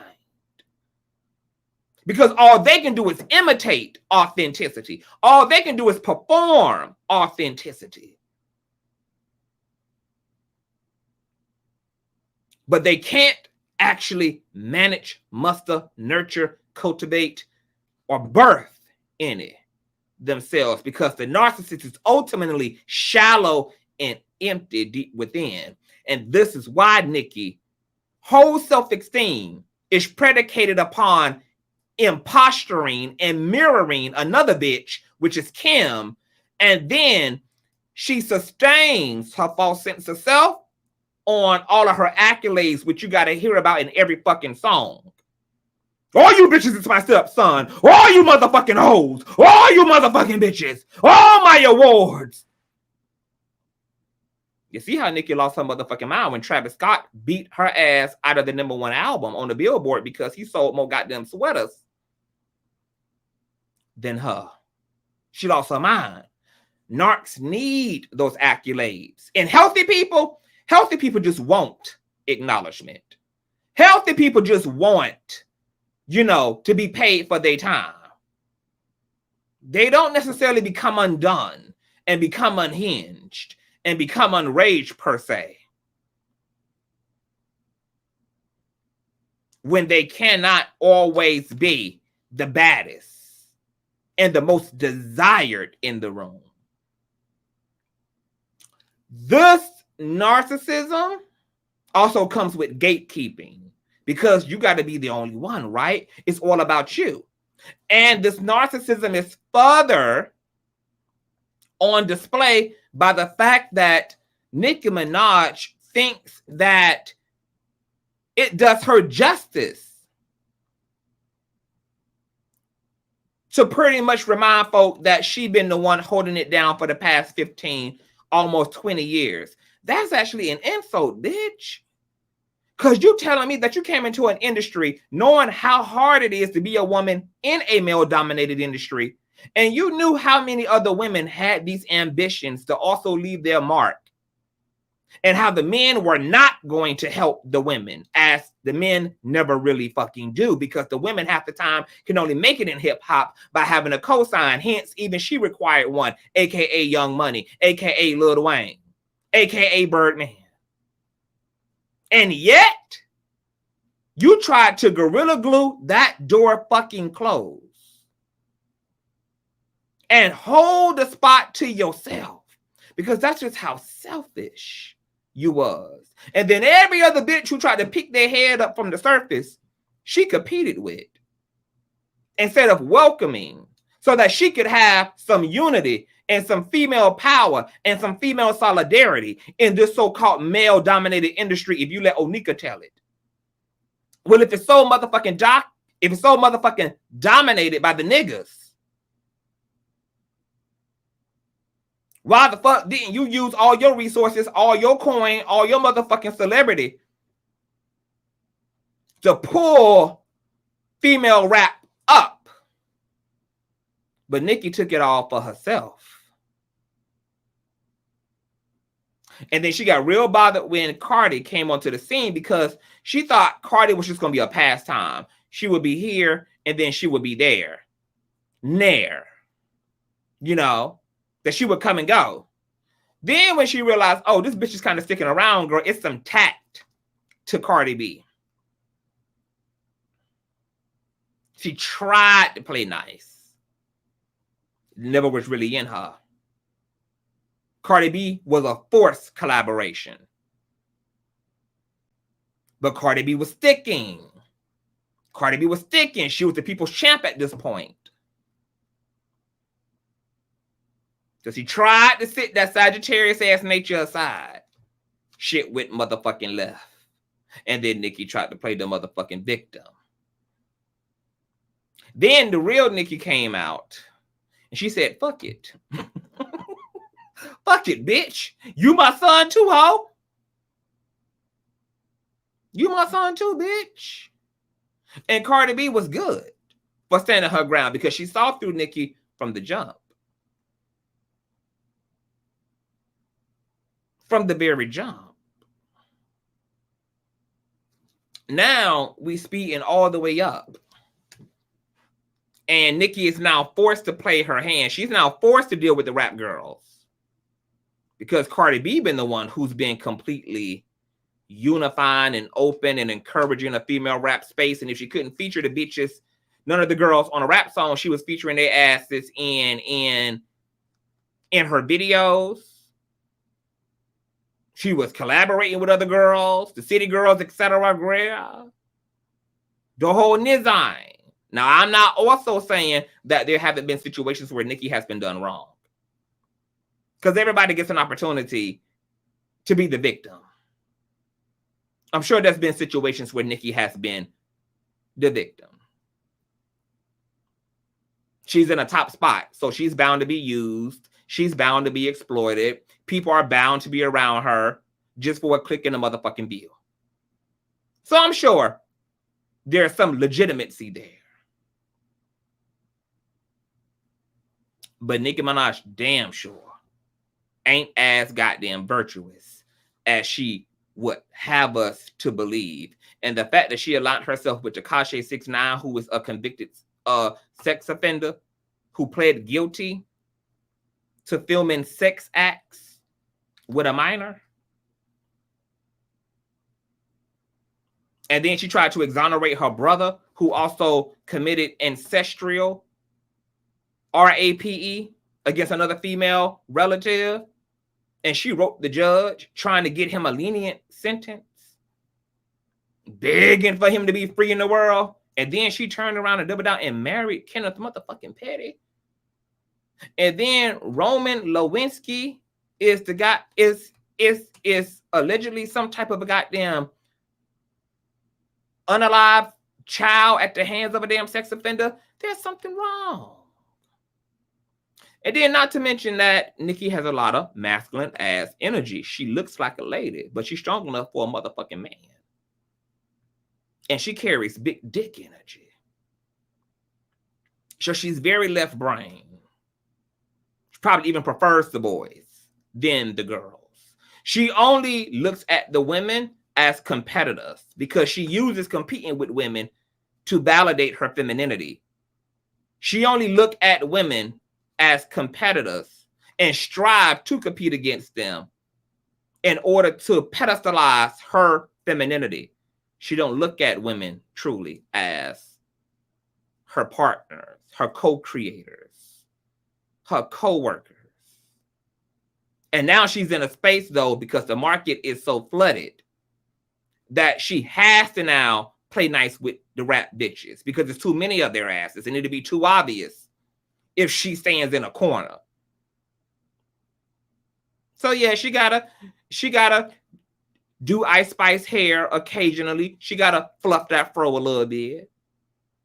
You know, she gotta do a feature for Coi Leray, you know, here and there. You know, she gotta make sure the optics look how they need to look. But what she jealous of? Hold on. Kiwana. Oh. Hey y'all, what's going on, y'all? Welcome to the Land of Reckless Logic. Please make sure you guys thumbs up, thumbs up, thumbs up. Make sure you thumbs up the video. It really does help out with YouTube's algorithm. I'm so sorry, y'all. I was going to ask Kiwana, I see you adding a Johnny Blaze. Oh, this ain't. I thought I was loving hip hop's a Johnny Blaze. I see Johnny Blaze here. Beyonce feels the same way, but I don't see only criticism for her. Y'all wouldn't dare attack her. No, that's not true. Beyonce has been a part of an entire girl group.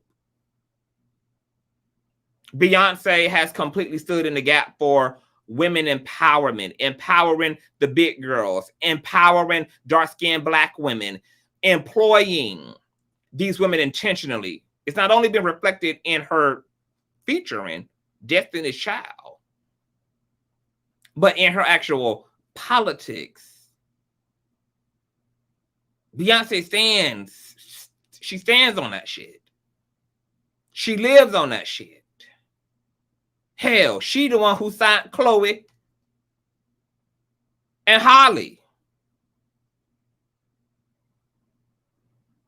Beyonce has made her rounds.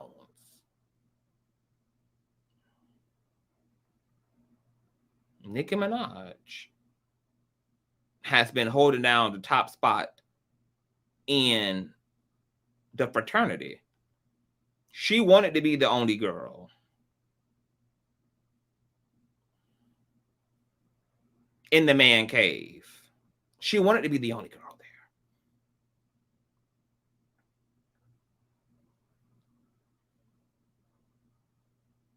there. Look at how she's on the Renaissance tour, even shouting out all the women that inspired her. Shouting out Lizzo, shouting out Erykah Badu. She even had Diana Ross sing her happy birthday. Diana Ross. I mean, Beyonce does this. If she don't work with the girls, she employs the girls. If she don't employ the girls, she shout outs and pedestalizes other women as well. She gives them their roses. She don't simply talk and just act like she the only bitch in the kitten cage, in the cat cage. If she's not doing one, then she's doing the other to show that she is team woman. Because Beyonce understands, just like Nicki do, that this is a heavily male-dominated space. Because Beyonce is adjacent to hip-hop as well. But the difference is Beyonce does something about it. Beyonce was intentional about kicking down doors to open up spaces for other women. Nicki Minaj just happened to exist and do well, and it blew a door open. There's a difference in that. There's a difference in one person intentionally knocking a motherfucking door in versus a person who happened to be in a room and the door just became open as a result. And Nicki Minaj is wanting to take credit for opening doors that, yes, are now open as a result of her performing so well as a female MC who also was able to achieve crossover appeal, which is very difficult to do, hence her pop era.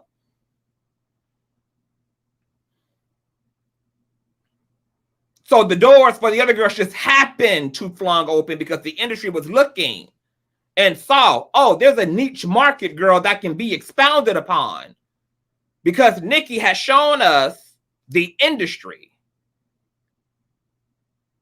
that there can be longevity, that the money and capitalism of it all can be wide and broad as it relates to female rap community. And then Nicki got mad because, see, I want y'all to catch this shit. She want to take credit for doors that she indirectly opened. Catch, indirectly opened. If she had sincerely kicked down those fucking doors, if she had been intentional about this, listen to this. If she had been intentional about it, why the hell has Nicki Minaj continued to show her real hand and be completely agitated at the industry for trying to make other Nicki Minaj's? She's actually angry that the door is open. She's upset that the other girls get a slice of the pie, which is why she is hell-bent on reminding them hoes that y'all ain't shit. And I'm that bitch. And you say you look up to her, but really you look up to me. I ain't like you, and you. Always reminding the girls that they are industry mannequins. This is what Nicki says all the time.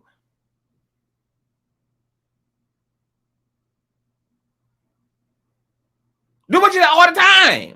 She's letting you know, if you're listening in between, if you read between the lines, that she didn't actually intentionally open no fucking door. The door just happened to be open. And this was more personified in her beef with Lotto, which Nicki Minaj lost her motherfucking mind because Lotto had the nerve to actually articulate the point I'm making to y'all right now by saying, hey, I think it's dope that the door is open and that all us as Black female rappers can coexist and get money and get to the bag. And now we're all on the same stage. And the same person that some people want to argue intentionally opened the door, damn near canceled Lotto as a result of articulating the fact that the door is open and all of them get access now to the brand deals, all of them getting access to the VMA stage, all of them getting access to the features. Well, if Nicki Minaj had intentionally broke down the motherfucking doors, bitch, what the hell would she be upset by? She would be celebrating the fact that a Lotto can exist, that a Cardi can exist, that a Meg can exist.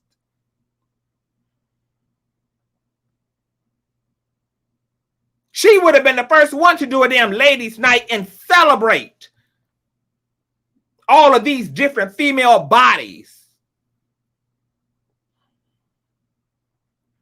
All of this prosperity amongst female rappers. But instead, beef after beef, subliminal after subliminal, subjugating and insulting rhetoric against all the current girls. You bitches are my motherfucking son. And you can never be me.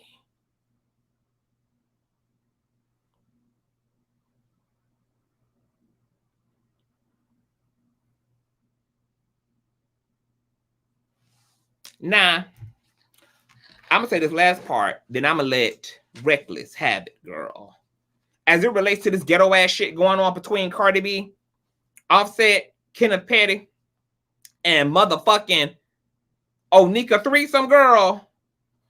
First of all, I'm disappointed in both Cardi B and I'm disappointed in Onika because both of them are allowing their niggas to run wild. Cardi B should be completely outraged and sitting her ass the fuck down because her nigga just lost one of his niggas to some street shit that didn't even have to fucking happen at all. And instead of her putting Offset's head between her motherfucking plastic titties and rubbing his ass into the sinner's prayer, she got her ass sitting next to him, jumping into the DMs of other fucking bloggers like Jerome, ready to take her ass down there to the ghettos of damn LA and get locked the fuck up or end up with a damn hollow tip between her motherfucking eyeballs. And the fact that they got children and there's a culture and babies involved and y'all just lost a nigga. Girl, I can't tell you how disgusted I am. Disgusted, bitch. What you hoes even fucking rich for? What you hoes even did all this for? What the fuck you hoes even got successful for? Only to still be acting like me and Reckless down there to the 7-Eleven, girl. We ain't got nothing to live for, bitch. Well, hold up, bitch. What you hoes carrying on for? Well, hold up, bitch. I do got something to live for. What you hoes got acting a fool for? Girl, all y'all motherfucking asses need to be canceled. And then Onika,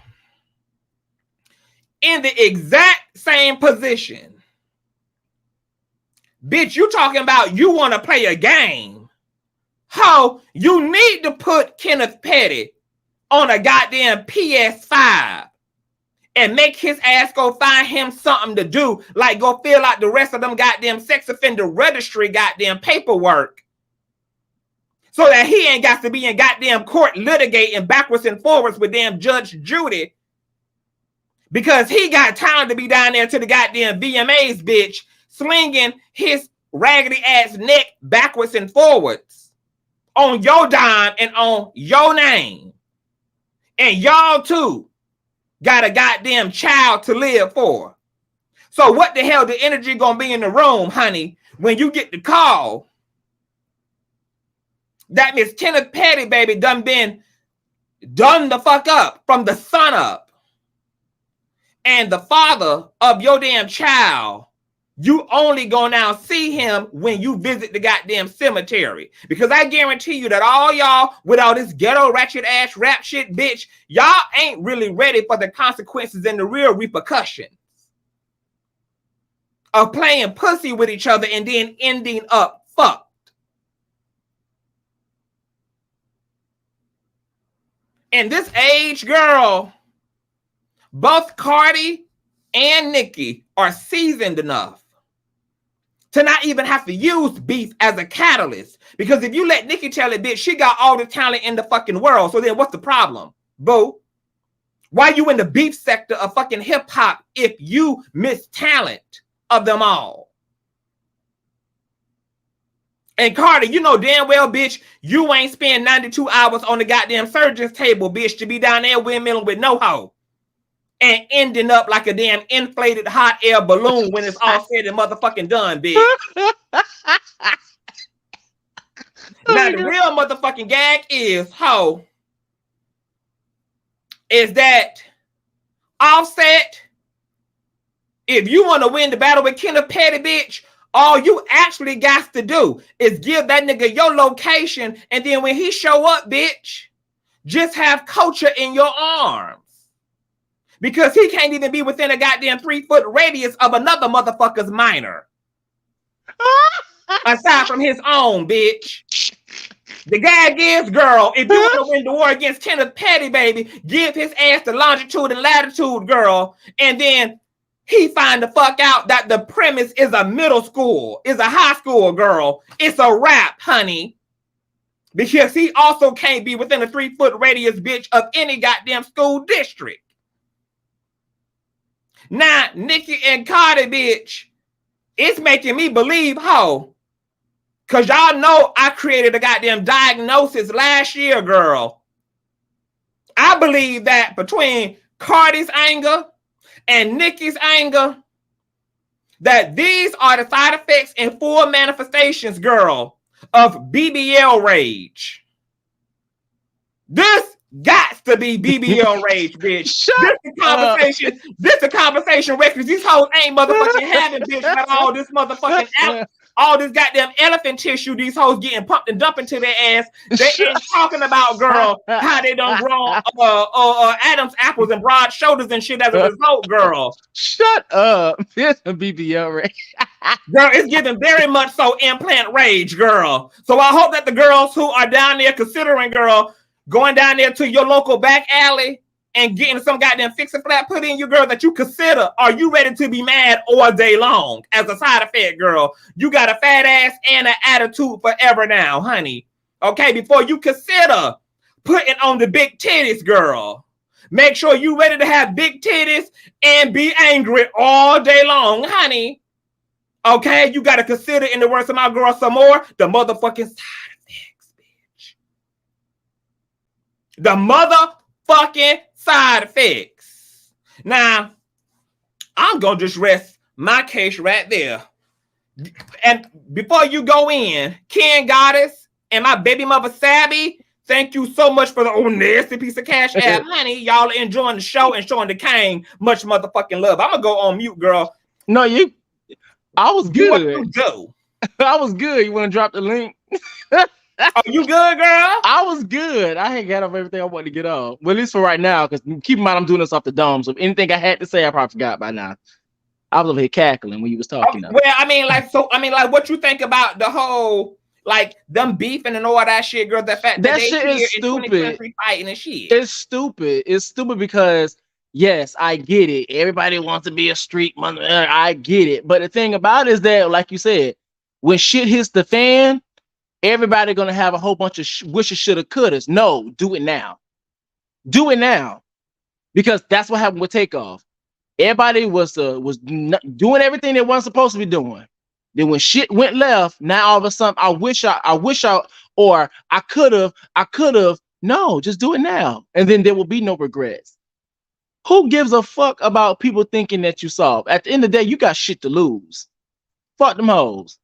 You have things to lose. And then not only that, the only people, a lot of the times, most messages are only going to be understood by people who are on your frequency. So a lot of the times when people want these rappers or want certain people to fight and do all these extra things are people who don't have a lot of things to lose. So with that being said, you can fight and you but just go to jail and that be it. When people have assets, businesses, licenses, certifications, etc., brands attached to their name, you can't be out there fighting like that. No, you cannot be out there fighting like that. Which is why, like the whole thing about Cardi B having security, yes, you better have security. Yes, you better have security. Have security do their job. That's another form of protecting yourself. And also protecting the peers around you. Because the thing about it is that, yes, your peers can be your hitters, but at the same time, protect your peers as well. Have your security, let them do what they have to do. But if your security not around, then your hitters, you know, then they can step in. Because why would I have my quote unquote my homeboys, my friends, my whoever, aka my hitters, be on the front lines, being the first ones to be sent to jail, when I can literally have security do the exact same thing and then make them the first line of defense.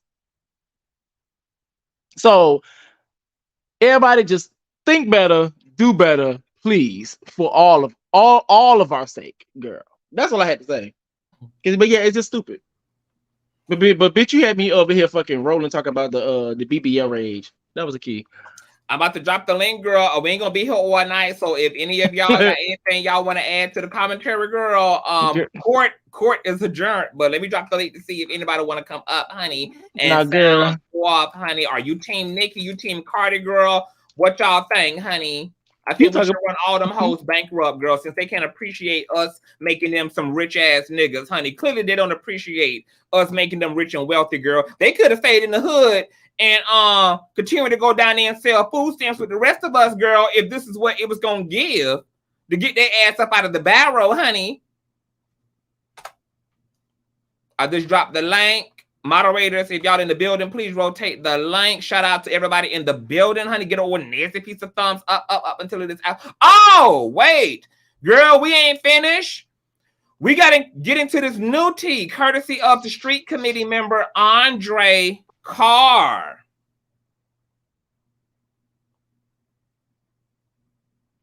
So there's more shit going on, girl. Hey, Rumors and Tea, I want to read what street committee member sent me, girl. So the drama is also escalating, girl, which is why Onika just should be ashamed of her goddamn self, girl. Jennifer Hugh is about to put your nigga back behind bars, bitch, and you down here wanting to play a game, girl. Is it called Monopoly, bitch? Is it called Securus? What is the game called JPay, bitch? Like, I think it's gonna be Uno. I think it's about to be Uno. What Uno is out. Tea, girl? Okay, street committee right here, girl. Let me read this to you all, girl, and give y'all the deets right now, chat, because y'all know that so Kenneth Petty, y'all, is you know, his victim, Jennifer Hugh, courtesy of Nosy Ho, okay, gave Jennifer a platform for her to tell her story for what Kenneth Petty did to her back in 1994. You guys know that Jennifer was brought out of hiding because Onika Threesome got her ass down there in her own DMs on Instagram and was battling with the damn barbs about her choice in niggas, okay? And they went and doxed Kenneth Petty and found out that he had mugshot for days and forever, girl, and that he was a registered SO, and that he had did time for this crime, and that he had unalived another man in broad daylight. So they were dragging Miss Kenneth Petty, girl. So in an attempt to do damage control, Onika was down there arguing with them and then chose to make some comments that were disingenuous in an attempt to paint Kenneth Petty as an innocent person by alleging that he did not, in fact, sexually assault Jennifer Hugh, that they were, in fact, actually dating. They were boyfriend and girlfriend, which was not true. And that she was just being retaliatory. And then she also, at a time where there was I forgot what was happening at this time, but there was something that had just transpired in our community around another unaliving of a black and brown person at the hands of a white person. So Onika had also stated that Jennifer was a white woman, which was also not true. She's biracial. Okay. So then the Barbs, thinking that Kenneth Petty had got Emma Tilled by some white Diana hoe, okay, way back in 1994, then went and further doxed Kenneth in order to get to Jennifer Hugh so that they can punish and penalize her ass for using her white privilege to come down and to put this man behind bars for a crime he in fact did not actually do. And then this forced Jennifer Hugh to come out of the goddamn hiding, because at this point she was getting phone calls. Allegedly the Barbs were stalking, harassing her, etc. There was correspondences transpiring as well that year between allegedly Jennifer Hugh and Nicki and Kenneth's camp, where they were trying to get her to recant those same goons that he had with her, that she had with her at the VMAs and doing all this on these corners. Those same goons went after Jennifer. Showed up at her house. Those same goons. That same little sturdy nigga. That same little sturdy nigga was allegedly also a part of the same people who were threatening, menacing, terrorizing, and trying to coerce Jennifer Hugh into taking this little sum of money from Onika and Kenneth's camp, allegedly, in order to recant these statements so that Kenneth could not have to register anymore on the XO registry, which could also help to give them some privacy, because as a result of him having to register, they're always forced to have to publicize their address. And obviously with Nicki being at the level of success she is, she obviously would not want her address to be accessible to the public in that way. So as a result, Jennifer Hugh applied a lawsuit to both Kenneth Petty and Onika. She ended up dropping the lawsuit with Onika because of a technicality, but allegedly she's going to refile that because I think it was a jurisdictional issue. And her litigation with Kenneth Petty has been ongoing. All right. Now, Street Committee member here gave me this here, girl. This is from the Daily Beast. And it's a lot of info. Do y'all want me to read everything? Because it is very... Read. Okay. Read. All right. So we're going to read then. It's pretty lengthy, but it's worth it. Y'all all right. Pay attention to every last word in the article. Now, I can barely see with this damn swoop, but we going to make it do what it do. All right. This is the dailybeast.com. Nicki Minaj husband, RAPE accuser, submits evidence from their 1994 trial. Okay. Nicki Minaj's husband, Kenneth Petty, has yet to settle the sexual assault lawsuit that Jennifer Hugh brought against him in 2021. Now, Hugh's legal team has submitted new evidence from her original 1994 case with the Queens County Supreme Court, in which Petty ultimately pleaded guilty to attempted RAPE in the first degree. In a letter to the court filed Friday, Hugh's attorney, Tyrone Blackburn, writes the plaintiff initially requested the 1994 court records at the start of her litigation, but that, quote, due to the age of the requested records, the Queens District Attorney's Office took a long time to retrieve, review, redact, and produce those said records. The 1994 incident occurred when both Petty and Hugh were 16 years of age. The newly submitted exhibits include photographs of injuries to a young Hugh's face, neck, and sides, as well as a police laboratory analyst report stating that Hugh's underwear and 2 vaginal smears were positive for the presence of spermatozoa. What is this? Spermatozoa. The report further states that a pair of checker shorts collected from Petty on the day of the alleged assault were positive for the presence of spermatozoa. There are things that in a normal context would be, he said, she said, Blackburn told the Daily Beast. Quote, now you have the photos to prove it. And she made these statements without the benefit of having these documents to revert back to. So clearly her trauma is very real. Petty's attorney, Stephen David Iser, did not respond to the Daily Beast email request for comment when reached by phone. He declined to comment, and now we know why, bitch.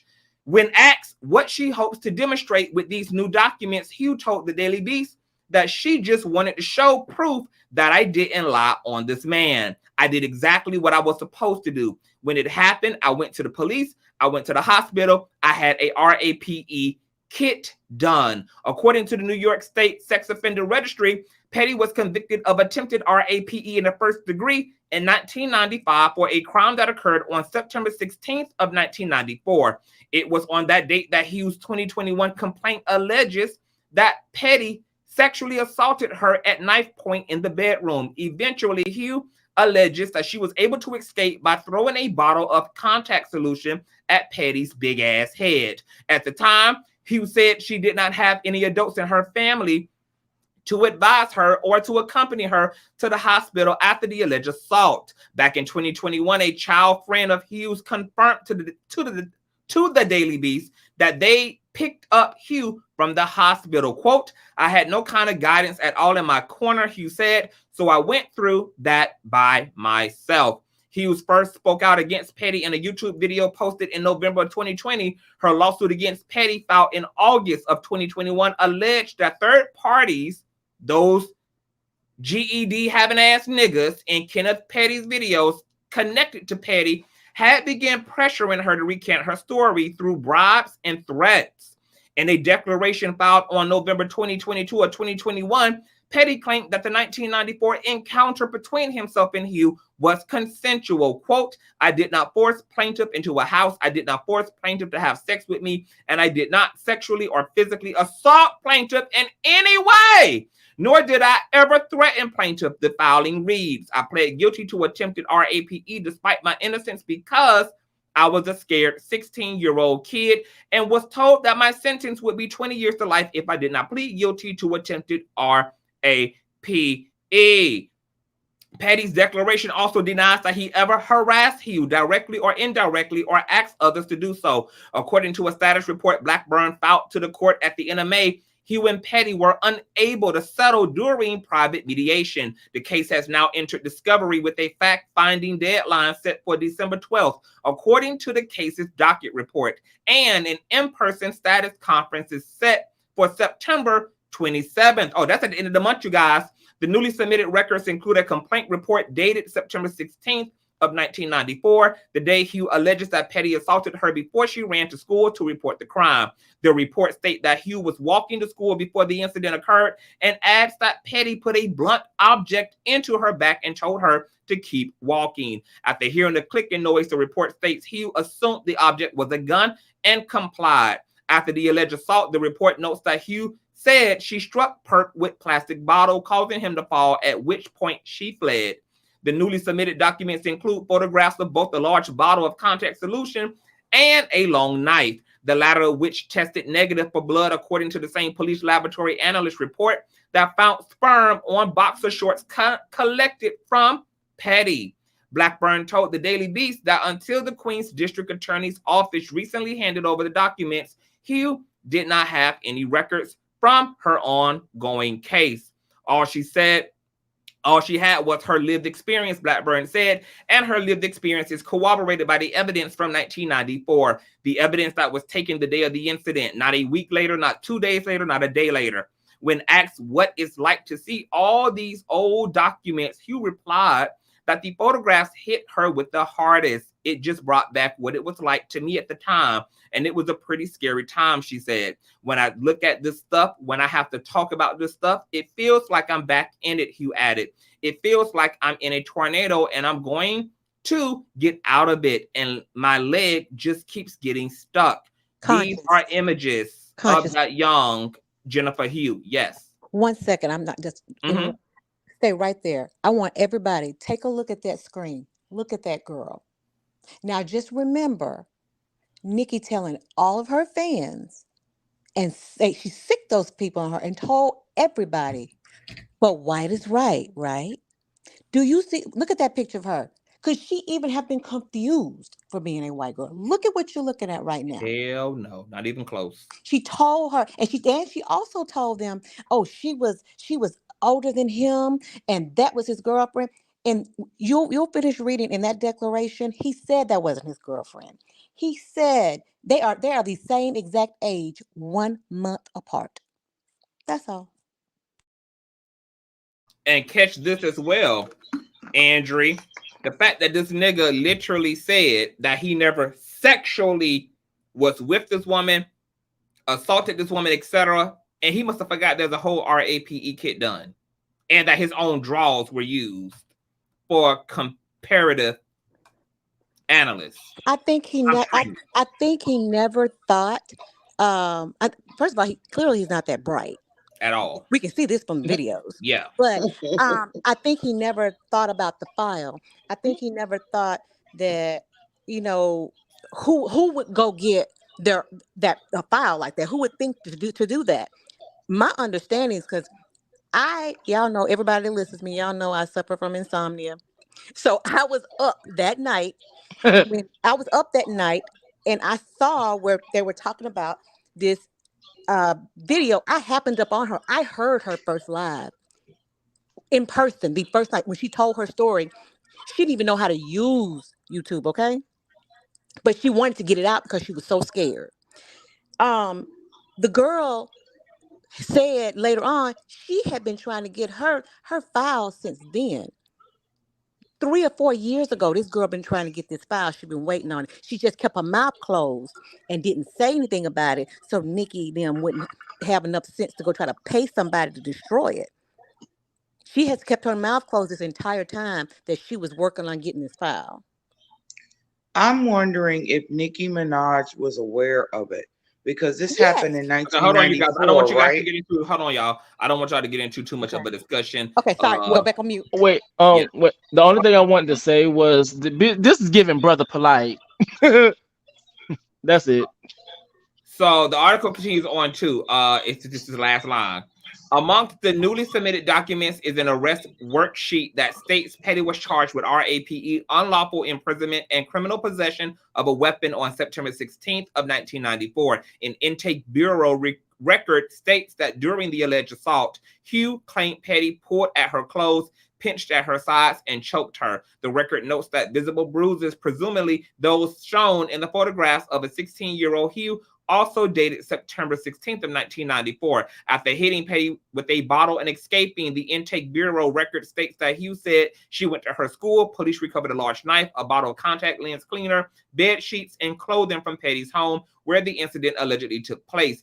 An indictment with the handwritten date September 21 of 1994 lists 5 counts against Petty: RAPE in the first degree, sexual abuse in the first degree, unlawful imprisonment in the second degree, assault in the second degree, and criminal possession of a weapon in the fourth degree. According to Hugh, Petty and his camp aren't budging, largely because of a typewritten letter from the 1994 case that she insists she did not write. The Daily Beast, which reviewed the notarized letter, which states that while Petty did not RAPE Hugh, he allegedly refused to let her leave his home until she had sex with him, even after she said no. Hugh can't remember who typed the letter or how it came about, and she denies ever writing it. Quote, "It was something that I was forced to sign," she said. It's not recanting what happened. It's basically trying to say in a nice way that he wouldn't let me leave unless I had sex with him. So I had sex with him so I can leave. The letter states that Hugh would like to drop the charges against Kenneth Petty and claims that the bruises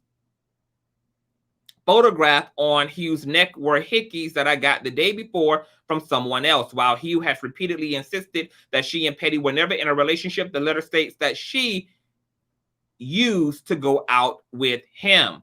According to the letter, Hugh accompanied Petty voluntarily to his home where they allegedly began making out, but then the letter states that they got into an argument and turned physical. Quote, "I told him I wanted to leave, but he wouldn't let me because I said I was too upset," the letter states. "He asked to make love with me again. I said no." Eventually, the letter states, Petty told me if I would have sex with him, I can leave. So I did because I was already late for school and just wanted to leave. At school, the letter continues, a friend told Hugh to go to the office and tell them I was RAPED because even if I had sex with him the first time, I didn't want to have sex the second time. The Daily Beast has reviewed footage of Petty's police interrogation, which took place on September 16th of 1994. At the time, Petty claimed that although he saw Hugh that morning, they only encountered each other in passing. He told police that he had not had sex with Hugh or anyone else that day. Court records indicate that the boxers he turned over to the police tested positive for spermatozoa.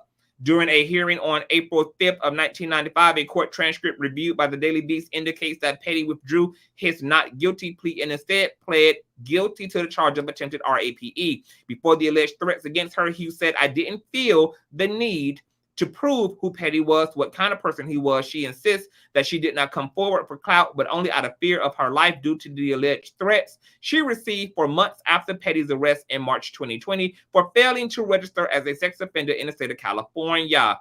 Hugh alleged that she was forced to move 3 times before she posted her initial YouTube video claiming that she had endured a harrowing experience. Her final move allegedly pushed her to a different state, separating her from her 22-year-old daughter. Hugh said that at the time she'd chosen to return to an abusive former partner whose residence she had since left. She said she'd hoped that his controlling behavior would offer her some protection. As she described her reasoning, Hugh's voice began to quiver. I went to stay with him because I thought, because of how controlling he was, that nobody would be able, oh my God, that nobody would be able to get to me with him, she said. Hugh added that she wound up putting myself in more danger being there with her ex, but I put the video out in case something happened to me. At this point, Hugh says she feels as though this ordeal would never really be over because her name seems inextricably linked with Petty's. For me, it's been hell, she said, of the past few years. When I was 16, nobody believed me, and now it feels the same. It feels like I'm fighting for my character.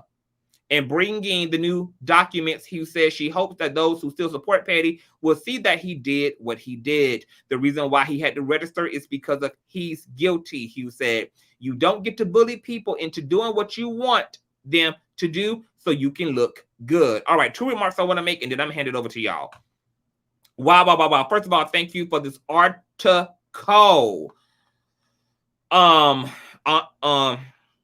Andrew. So what I want to say about this is that, so obviously Kenneth Petty's credibility is completely and utterly shocked. As you guys saw toward the end of the article, Kenneth Petty continues to maintain that he never was sexually active with this woman, even though his own goddamn drawers, his semen-drenched drawers, were taken from the scene of the crime, analyzed, and compared to the RAPE kit results that was administered to Jennifer Hugh the day of the goddamn attack. So we know he is a fucking liar, which is very weird because of the forced letter she was forced to write, because I want to mention this. Jennifer Hugh has spoken to this letter. She is a foster child. At the time that this incident happened, she was living with her foster parents who were close to Kenneth Petty's people, okay? They were neighbors, they grew up together, etc.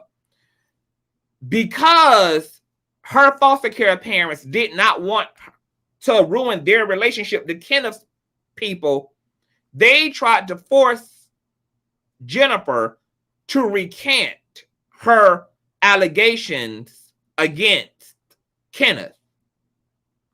So they were trying to strong arm her. They were also threatening her, etc. They were guilt tripping her. They just wanted her to sweep this all under the rug. They wanted everything to return to fucking normal. Her foster care family at that time showed her no type of love, no type of empathy. They were prioritizing their own politics and relationship to Kenneth Petty spoke. Okay, so that's how that letter came about. She ended up signing it, but she did not end up testifying in court, etc. And I think that this is just fucking wild. I'm glad this evidence has hit the fucking fan. This nigga literally continues to this day to declare that he never touched this woman.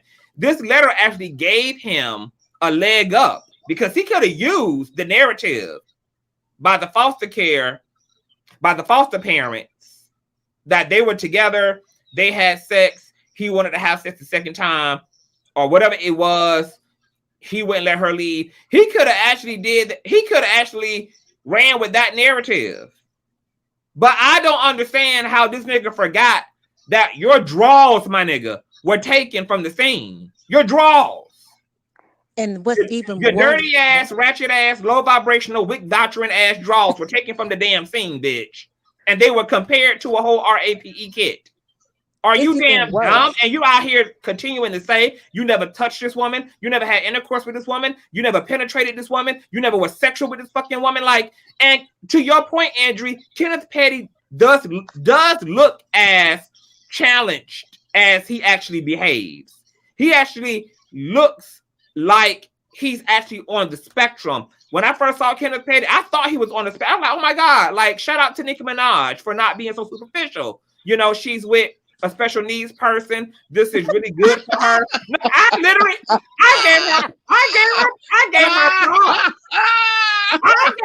gave the bitch props, Torito. I thought, you know, damn, you know, this is like, that's dope because you don't see high-powered people like, you know, at her level being willing to be this humbled in her dating choices. And I'm like, hey, team, special needs, girl, y'all get into the fucking bag these days, girl. Like, I was here for it. So, but since there's been no evidence to support that he is, but clearly you got something got to be not conventionally working if you are still telling yourself and everybody else, girl, that you did not touch this fucking woman when literal physical proof, girl, spermatoza. Miss Spermatoza, girl, was found through and through. Inside of Jennifer, over Jennifer, was found all over your drawers, girl, all over your undies, girl. The scene mirrored exactly what she told him. I hit him with a bottle. He had a knife.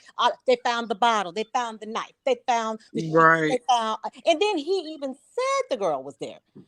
And see, this is what they called back in the 90s acquaintance rape, where you were raped by somebody you knew, or a friend of the family, or you know, even a relative or something like that. They called it, you know, or a date rape. You know, where you went out on, you know, or he got her on the way to school, girl. She right. Was on the way to school. And see, this is my thing with Nicki Minaj.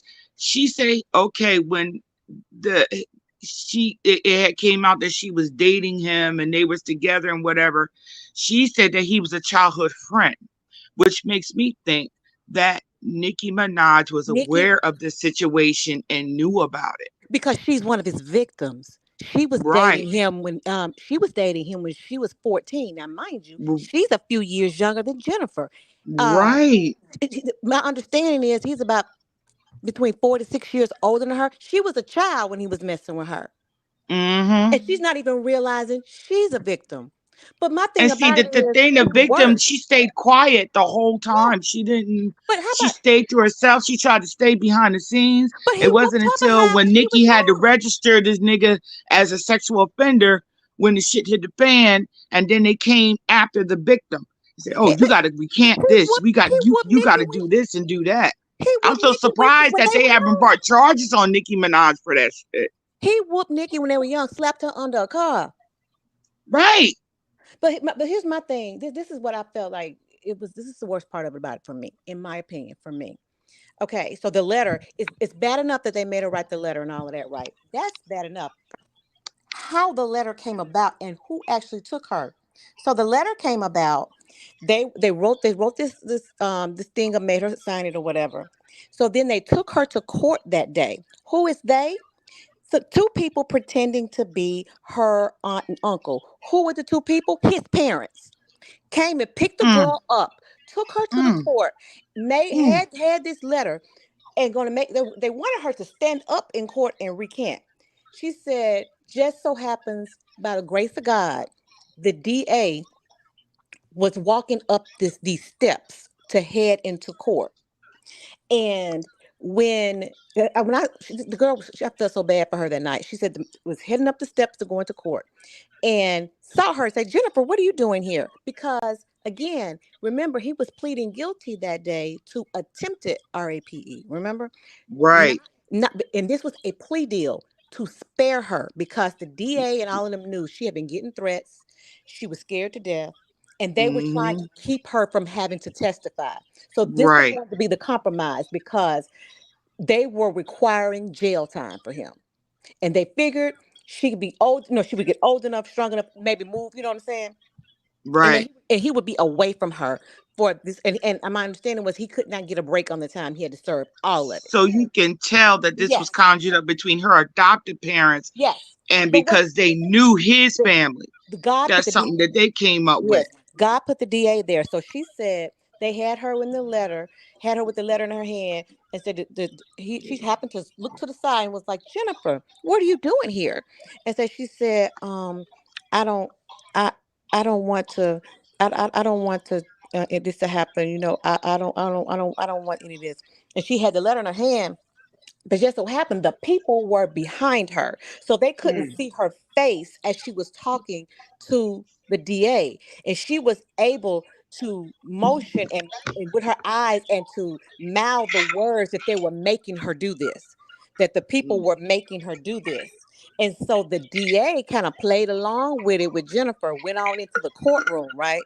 And when she went on in the courtroom, she brought the hammer down on him, because he was trying, he was gonna try to fight it, because he knew that these people had been gonna bring her there, right, to be on his side. So when she got in the court, she told them that the victim had been, being harassed and and he ended up pleading guilty. Went ahead and pleading guilty. He took that plea, but and then they're using this. So after that, Tasha K and all of them, Unhinged, got on there, and because again, there are several of these videos. Nosy Ho had all of them. This is one of the reasons why Nicki is suing her. Nicki is not suing her about what she said. Nicki is suing her because that's how she first got on the internet and got notoriety. Nosy gave her a platform. Right. And she would come on there and she would allow her to, however long she wanted to tell her story, to tell all of it. She has provided documentation to Nosy, all this stuff here. Nosy never released any of it, never showed any of it, but she confirmed that she had seen a lot of things. But she stayed on that girl's side anyway. So when all of that happened in court, so he went to jail and everything, she thought it was over with.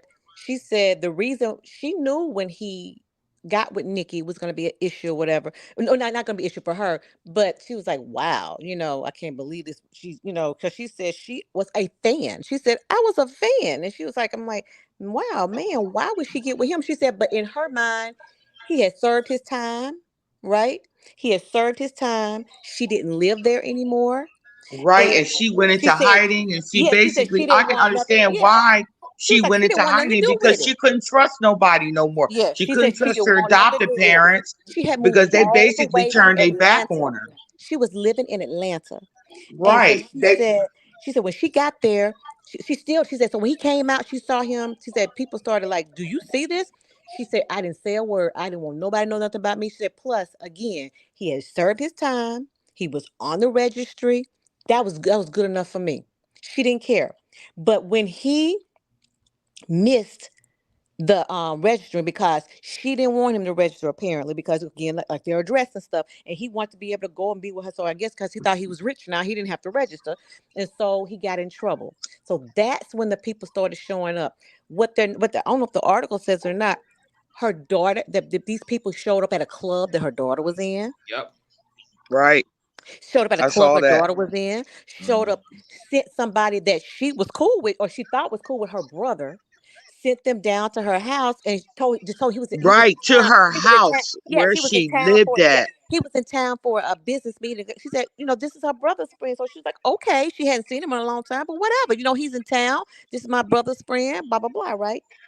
He gets over there, starts talking about how he can facilitate. This, and she was like, No, no, thank you. Mm-mm. You know, I Right. don't, because she said, but it did happen. It did happen, and everybody wondered, oh, did Nikki know? Yes, she knew. How she know? Jennifer told her. She called Jennifer, Right. Yep. and She Jennifer told her. called She said, her and I threatened need for her. you to know. No, no, she didn't I threaten need her. for you to She recant said, your I need. story. No, she didn't. No, she didn't. I'm not gonna put that part on her. And Jennifer said she never threatened me. What she did was, so she was insinuating that I heard that you wanted to help us out. She never said, the words, and they offered to take her kids to Disney World and fly her Right. out there. She was like, I'm not crazy. I fly out there. I probably wasn't gonna come back. But she said, look, I need for you to understand that this happened. I'm not lying. She said, woman to woman, I need for you to know, regardless of any of this, I need you to know this man did this to me. She said, because in her mind, she's thinking, hey, I done been in love with a man before, They tell you all kinds of stuff. They have you believe in all kinds of stuff. So she just believed. She said she was giving her the benefit of the doubt at that point. She believed in what a man told her. She Right. was like, she believed in what her man told her. She loved her man. I get it. I have been there. We done all been with a guy we shouldn't be with. Who She y'all talking said, about again? I'm sorry. so this was Jennifer talking to Nikki on the phone. And she said Oh, she told her, because Nikki called her, she told her, I need for you to know he did this. I am not lying. He did this to me. So she said she gave her the benefit of the doubt. She was like, we all done been in love with a man we shouldn't be with before. We all believe what they tell us until we find out it ain't true. She said, so I was giving her the benefit of the doubt. She love a man. But I wanted her to know as a woman, hey, this happened. And basically you need to be careful, because he yeah. ain't who you think he is. So here was the thing, Audrey. Do you remember? Do any of y'all remember the fact that Nicki Minaj stole Kenneth from another woman? He was in an actual Yes. relationship. Yes. Time that And they then sent got the goons to together, beat her he up. ran into her Right. down there at a damn. Hold on, y'all. Yep.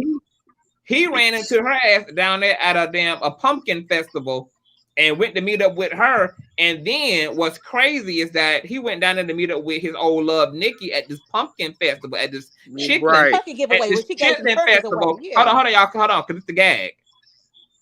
The gag is she took Kenneth Petty from another black woman. Right. And then when he didn't come back home, because that was the last time that his girlfriend saw him, is when he went down there to meet up with Nikki. The ex-girlfriend posted the text messages between her and Kenneth because she like, where the fuck you at, my nigga? Like, what's going on? And he like, because she now seeing pictures of them on social media. She like, you pooching around with Nikki, what's up? He like, just calm down, keep it cool. I'm trying to secure the bag, basically. Yeah, I'm trying to get this money. And then guess what? Shortly, I don't know if it was shortly after that, but within that same year, this woman was randomly robbed and damn near beat to death. Her house was raided. She was pistol whipped. Red bone nose. Yeah. Mm-hmm. Face beat, lips swole. I mean, visibly traumatized to the point that she don't even want to speak. She almost lost her eye. Yeah, she don't even want to speak. They never to the point. And what's crazy, and I said this at the time that Freaky Girl came out. There is a verse in Freaky Girl where Nikki says something equivalent to, and the last bitch barely made it out alive, or the last bitch barely survived. Mm-hmm. I believe that was a reference to that whole situation. And I also believe that whole incident took place because it was retaliatory. I feel like Nikki felt and she was still embarrassed. back and forth with Meek Mills. Yeah. In the early part of her, she was still back and forth with Meek Mills at that time. They was like on again, off again. She was still back and forth with Meek Mills at that time too. But the gag is one of the dudes that threatened Jennifer. He said he came out and he admitted. He asked for her forgiveness. He admitted. He said not only did he threaten her this time around, he said he was one of the dudes that threatened her back in the day when she was he was going to jail. said he said he said I admit to it, I feel bad. He said he wrote a letter and taped it to their door. He said they was by there harassing them people every day, threatening their lives. He said because I believe what my friend said. I thought she was just a trick that he had messed with. She was mad because he didn't want her no more because that's what he told us. But he said even then he says whatever he said I'm young and stupid. I'm thinking I'm down for my friend or whatever. He showed up. He was one of the ones that was threatening her, with this last time made her run. The girl moved 4 times. I think 4 times within like 8 months or something, 8 or 18 months or so. It was some weird, just outlandish stuff. She even reached out to the U.S. Marshals because she's a victim, so you can. So she reached out to the U.S. Marshals and was like, hey, my offender is, got people after me. Okay, so this dude finds out, according to him, I don't know if this is true, but this is what he said. This is what made him turn on him. And he's been making videos and YouTubes and stuff ever since. I can't remember his name. But he turned on him because he said that either he tried or he did take advantage of his mentally disabled sister. He found that out that he had done it back in the day, and she didn't tell nobody. And she finally, when all the stuff came out with Jennifer, she told, and he is fire hot. And so that's why he came and he started telling. He said, "You're saying that the dude that Nicki Minaj is married to right now took advantage of that dude's his mentally friend's disabled sister? She's, I guess, development delayed or whatever. She has a mental yes. Right. So he said he said he just found that out. He didn't know. And he said that's why he coming out and admitting that he said she's not lying because I was one of the ones that threatened her then, and I was one of the ones that threatened her now. Wow. And after he said, I'm like, oh, I said maybe he mad, maybe he I'm thinking, because again, I believed her from day one, but you never know. Like this dude here on the internet, with Cardi, he trying to get clout, right? I'm thinking maybe he's just trying to get some clout. He want his name out there, whatever, because he had some horrible rap songs that he was trying to promote. They were terrible. But so I was like, that's probably what it was. But Jennifer came out and she said, I cannot believe, she said, I don't know anything about his sister. So and that's the thing I like about her. If it's not true, the people, she said, no, she'll say that never happened. No, that's not true. No, that never happened. But she said, he's not lying. He is one of the people that threatened me. She said, he's not lying. He threatened me then and he's threatened me recently. So I was like, oh my God, this dude was on fire mad because he said that he thought that he was taken up for his young friend all these years. He said he thought that his friend was railroaded because he was young and black and couldn't afford a lawyer. Same thing he told Nicki. And he was like, I cannot believe how stupid I was. But I guess the girl was too scared to say something. But again, when Jennifer came out, the sister told.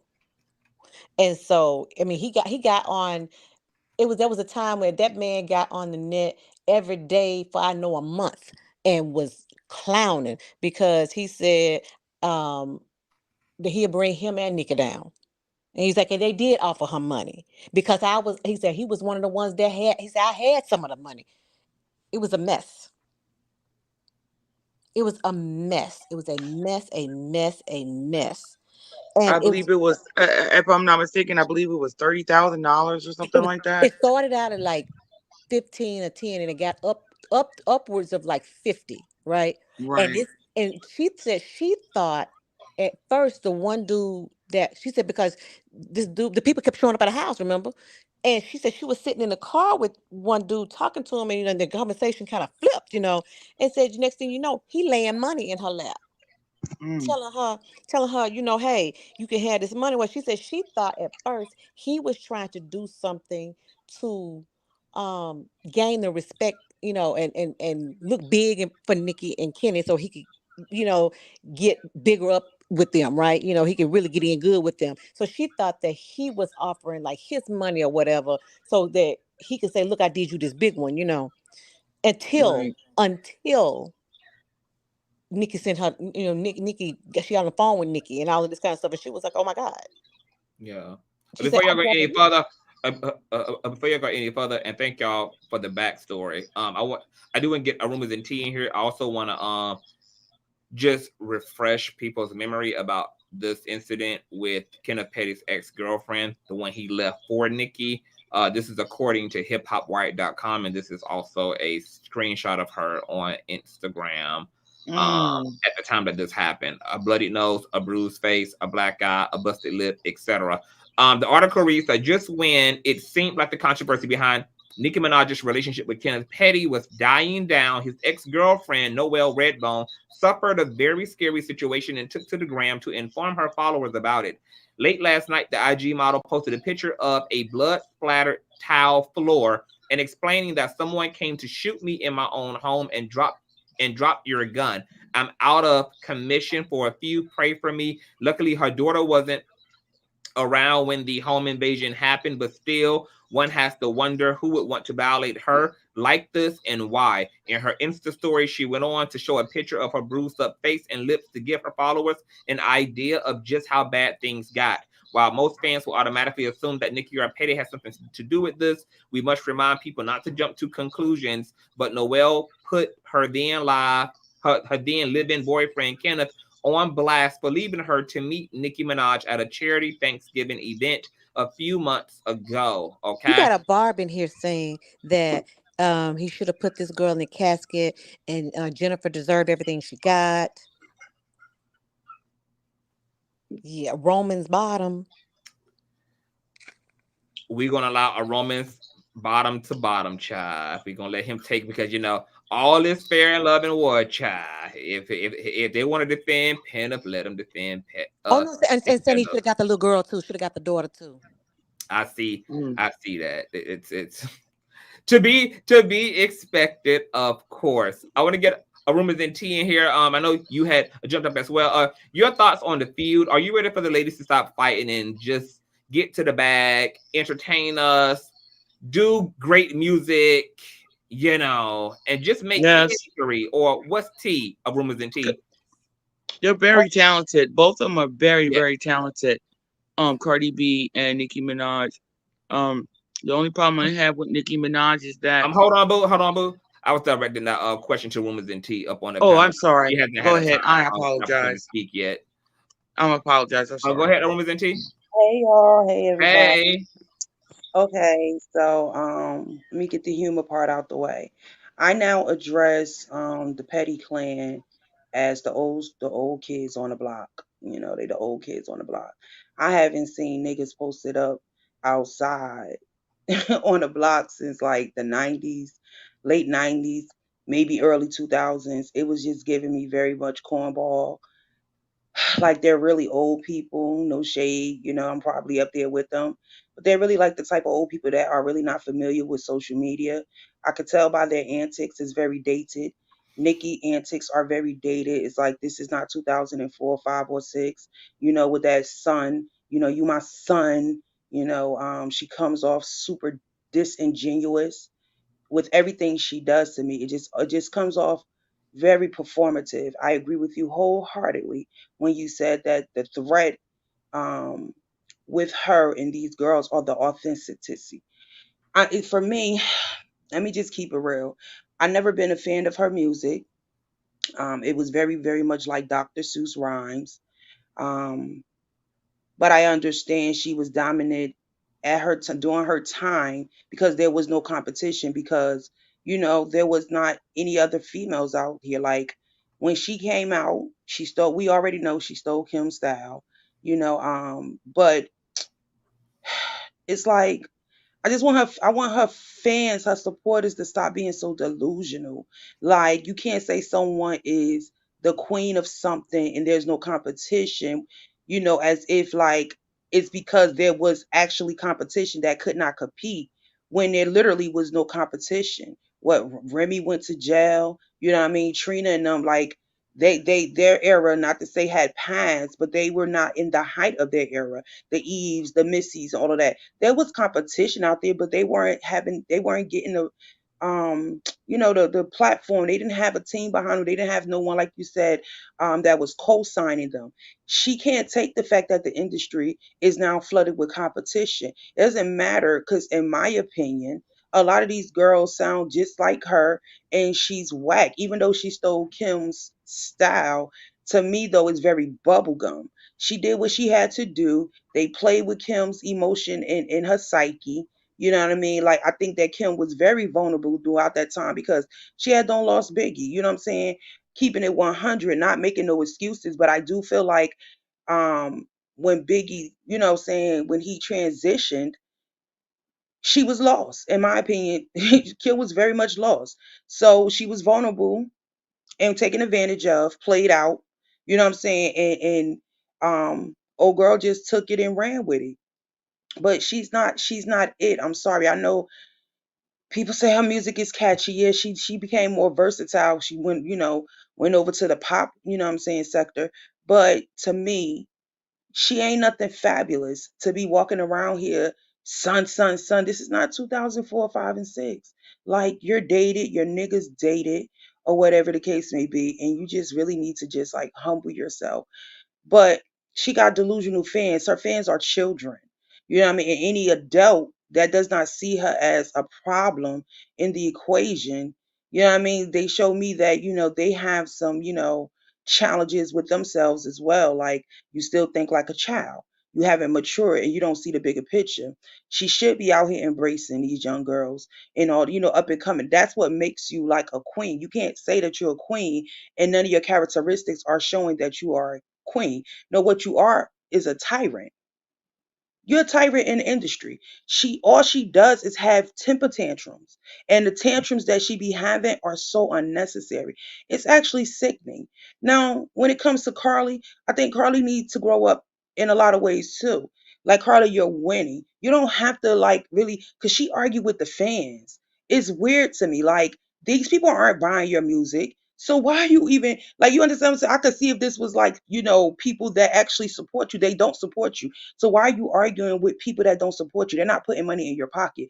You know what I'm saying? So it's like kind of weird to me. Like, we've said this in the past. It's like Cardi doesn't really understand 100% of what she's accomplished. I don't think that but lately I've been listening to her interview. She's really not secure about who she is, because she stated that, what I mean, she got some artists that she want to work with in the industry, but she's afraid to send them music because she don't want them to say no. You know what I mean? Because then she's going to feel like she's not good enough, or whatever the case may be. I wish she would really see herself, like really see your accomplishments and know that you are good enough. There is a lane for you. People accept you, even though we see some things you need to clean up too. You know what I mean? But we accept you because you are being your authentic self. You know what I mean? But when it comes to the husbands, because it's a lot. When it comes to the husbands, I'm not mad at I'm sex. scared for them both, Arumas and T, because how you got two couples and neither couple has emotional intelligence. Everybody with the shits. Everybody is emotionally stupid. Everybody is emotionally immature. Everybody irrational. Like the women ain't strong. The men ain't strong. Clearly, these are relationships that are a match made in fucking hell, because while Offset was jumping in Lil 30's DMs, Cardi B was jumping in a blogger's DMs trying to run down on him to slap him beside the fucking head. That's what I was speaking to when I said she's arguing with fans. You're arguing with people that don't like you. That, like, you understand what I'm saying? Like, I could not, under no circumstances, I'm not giving nobody that don't like me my energy. You just can't get. You don't like me. What is there to communicate about? You don't like. You've made a statement. You don't like me.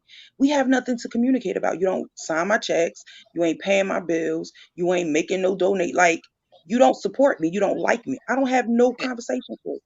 That's the energy Amen. she should be on. That's Amen. really the energy she should be on. But we also know that, not in the defense, but just the reality, we also know these are hood people. You understand what I'm saying? That still has a hood mentality. They've left the hood, but they still in the hood. They still hang in the hood. Yes. You understand what I'm saying? And it's like, what the difference between, though, I'm letting pendulum swing both ways on all of them. The difference between Cardi though and Nicki cannot take absolutely no constructive criticism. She can never take Exactly. accountability and she never humbles herself. Now, even though Exactly. Carly cannot necessarily, she struggles with criticism, negative criticism. She struggles with taking accountability across the board 100%. She does better at it though than Nicki does. She She does does show humble humble. herself. She She does does. show Cardi B does humble herself. Yet She she has really at does. times showed humility, which Nicki never does. Nicki shows me every time she gets on a platform, hers and anyone else, she shows me that she's not one, she doesn't like women.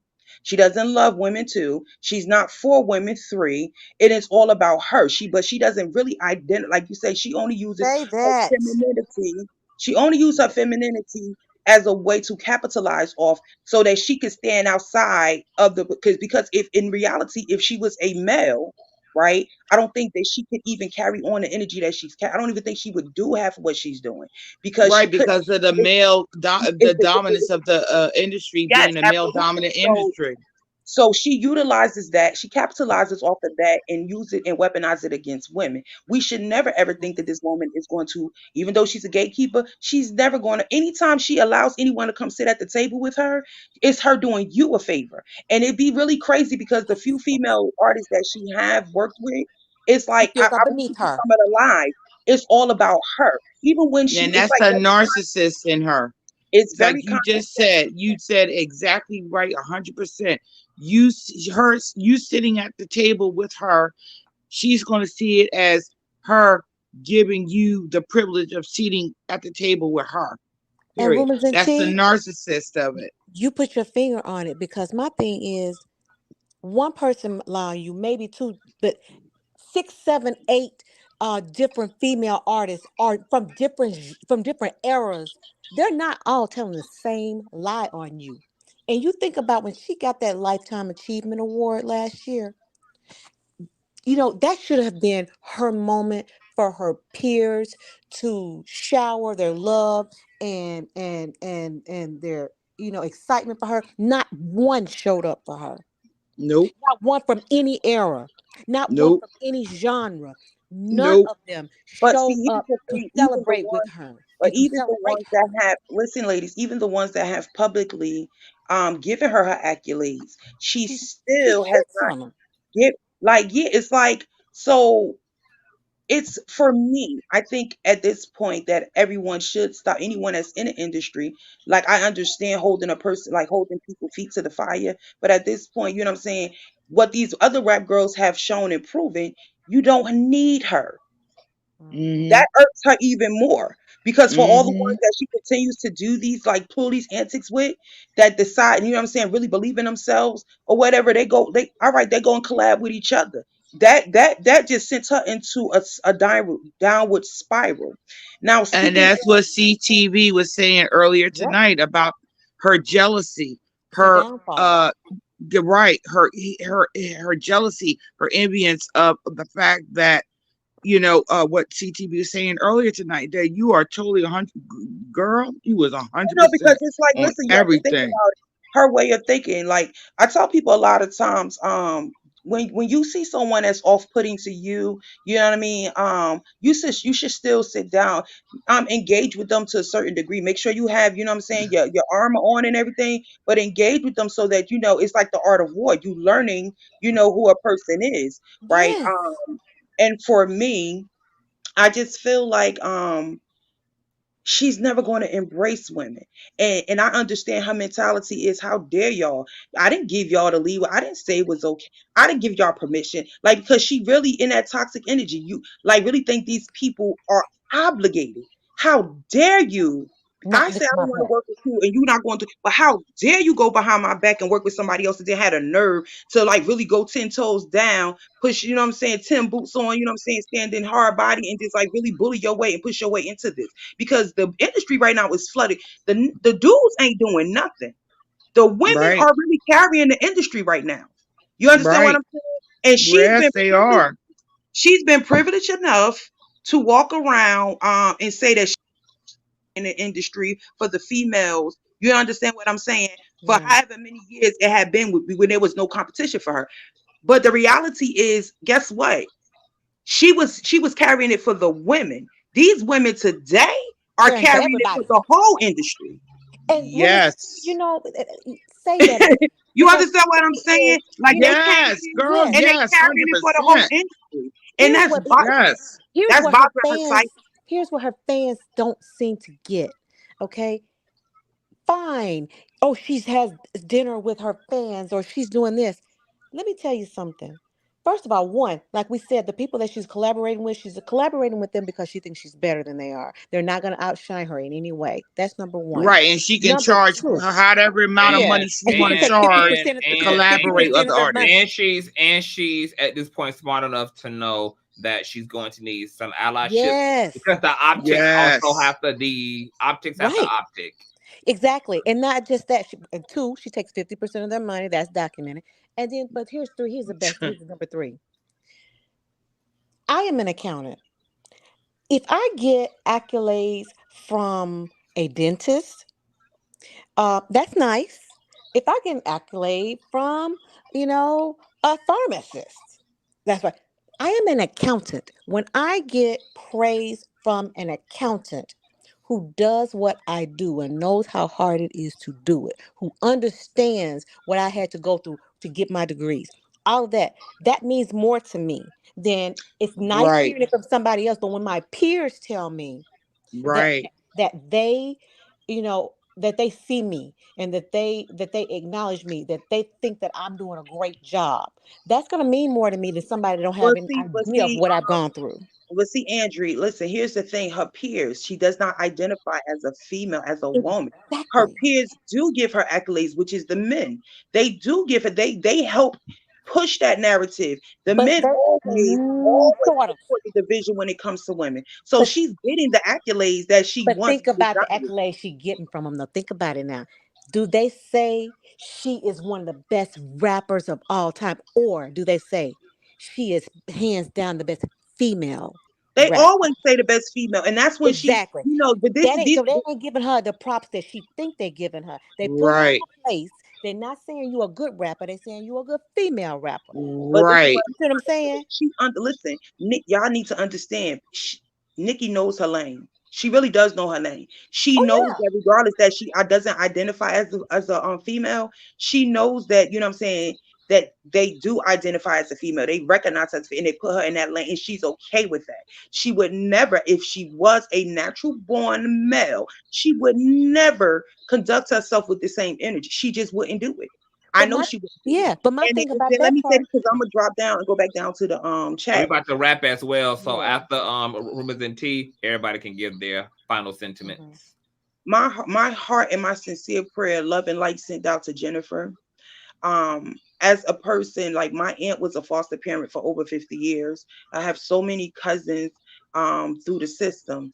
My heart goes out to her because it's like they're already, damaged because of, being in the foster care system. And then to have to go through that and then have absolutely no one that you can actually get the support that you need, to defend you, stand up for you. My heart goes out to this woman so bad. I honestly just feel like these people karma is going to come back to them. Like what he's going through is absolutely nothing compared to what is going to happen to them. I just want to send so much an abundance of love and prayers and strength and peace for her. I really don't have anything to really give to Nikki or her husband other than prayers of like for the higher power to at some point unhearten their heart and see that, find the humanity in them. So especially I don't think he's going to do it, but I really want Nikki to really understand. But I get she's not, because her pathology is she's abusive as well. So I don't think that she would But ever she like, can change that if she wanted to. She could yeah, we change know that if she wanted to. she's abusive as well. We see it in all the antics. So I think that is pleasurable for her. And I think it's just as pleasurable for her little because he's definitely on the spectrum. Um and I just want, like I said, I want to send love because that is more important than all the drama and antics that's going on social media. You know, someone is still out here trying to get something corrected so that they can heal. You understand? Like, and I'm more concerned with her mental being. And that's all I had to say. Oh, I'm I going have a back to question before you go. And a room is in tea. Somebody had asked earlier in the conversation. Oh, it's 444 in the chat. I just saw those angel numbers. Somebody had asked in the chat. So is her career supposed to be destroyed or something because of her choice in men?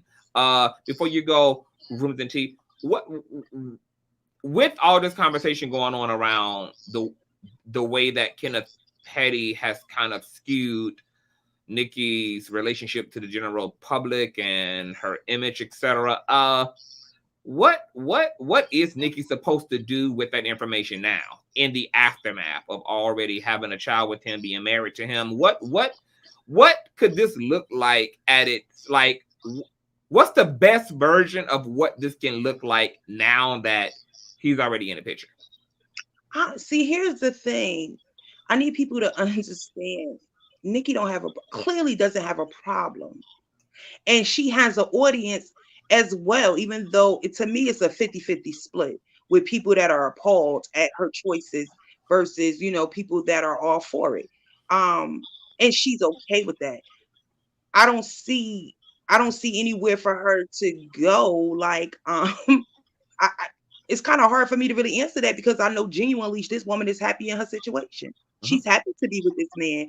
She's not, you know, she got people that are going to support her because obviously people have supported her. It's not just the fact that she married this particular person. It's all the other people that are attached to her that have a background in this same situation. Like, she's okay with that. Unfortunately, if it is true that she herself experienced this type of abuse, her, you know, personally, I feel like she has Stockholm syndrome. She's one of those type of people that have experienced it and they have normalized because the environment has normalized. You know, just the same thing where you made to sit at the dinner table with them. You know, and in her rationality, it's like almost like a trauma bonding. You understand what I'm saying? So yes, I don't think that. I don't never see her coming and saying, and I could be wrong, it could happen. I'm not the creator, but I personally just don't see her ever coming to the forefront and saying, okay, one day I opened my eyes and I had a realization that this is not the life for me. This is not the person for me, you know, and I'm going to do better, you know, and except I just don't see any of that coming from her. So it's like, we just got to choose what we're going to support and not support. And that is the bottom line of it. You know, there is, like I said, there is a set of people that are okay with that. They don't care that who she's married to. They don't care about that or whatever the case may be. And usually those type of people are like-minded people. So that's you sad. know, That's really sad. It is sad, but it is a reality. It's a sad reality. Right. And I just think that if I am for cancel culture.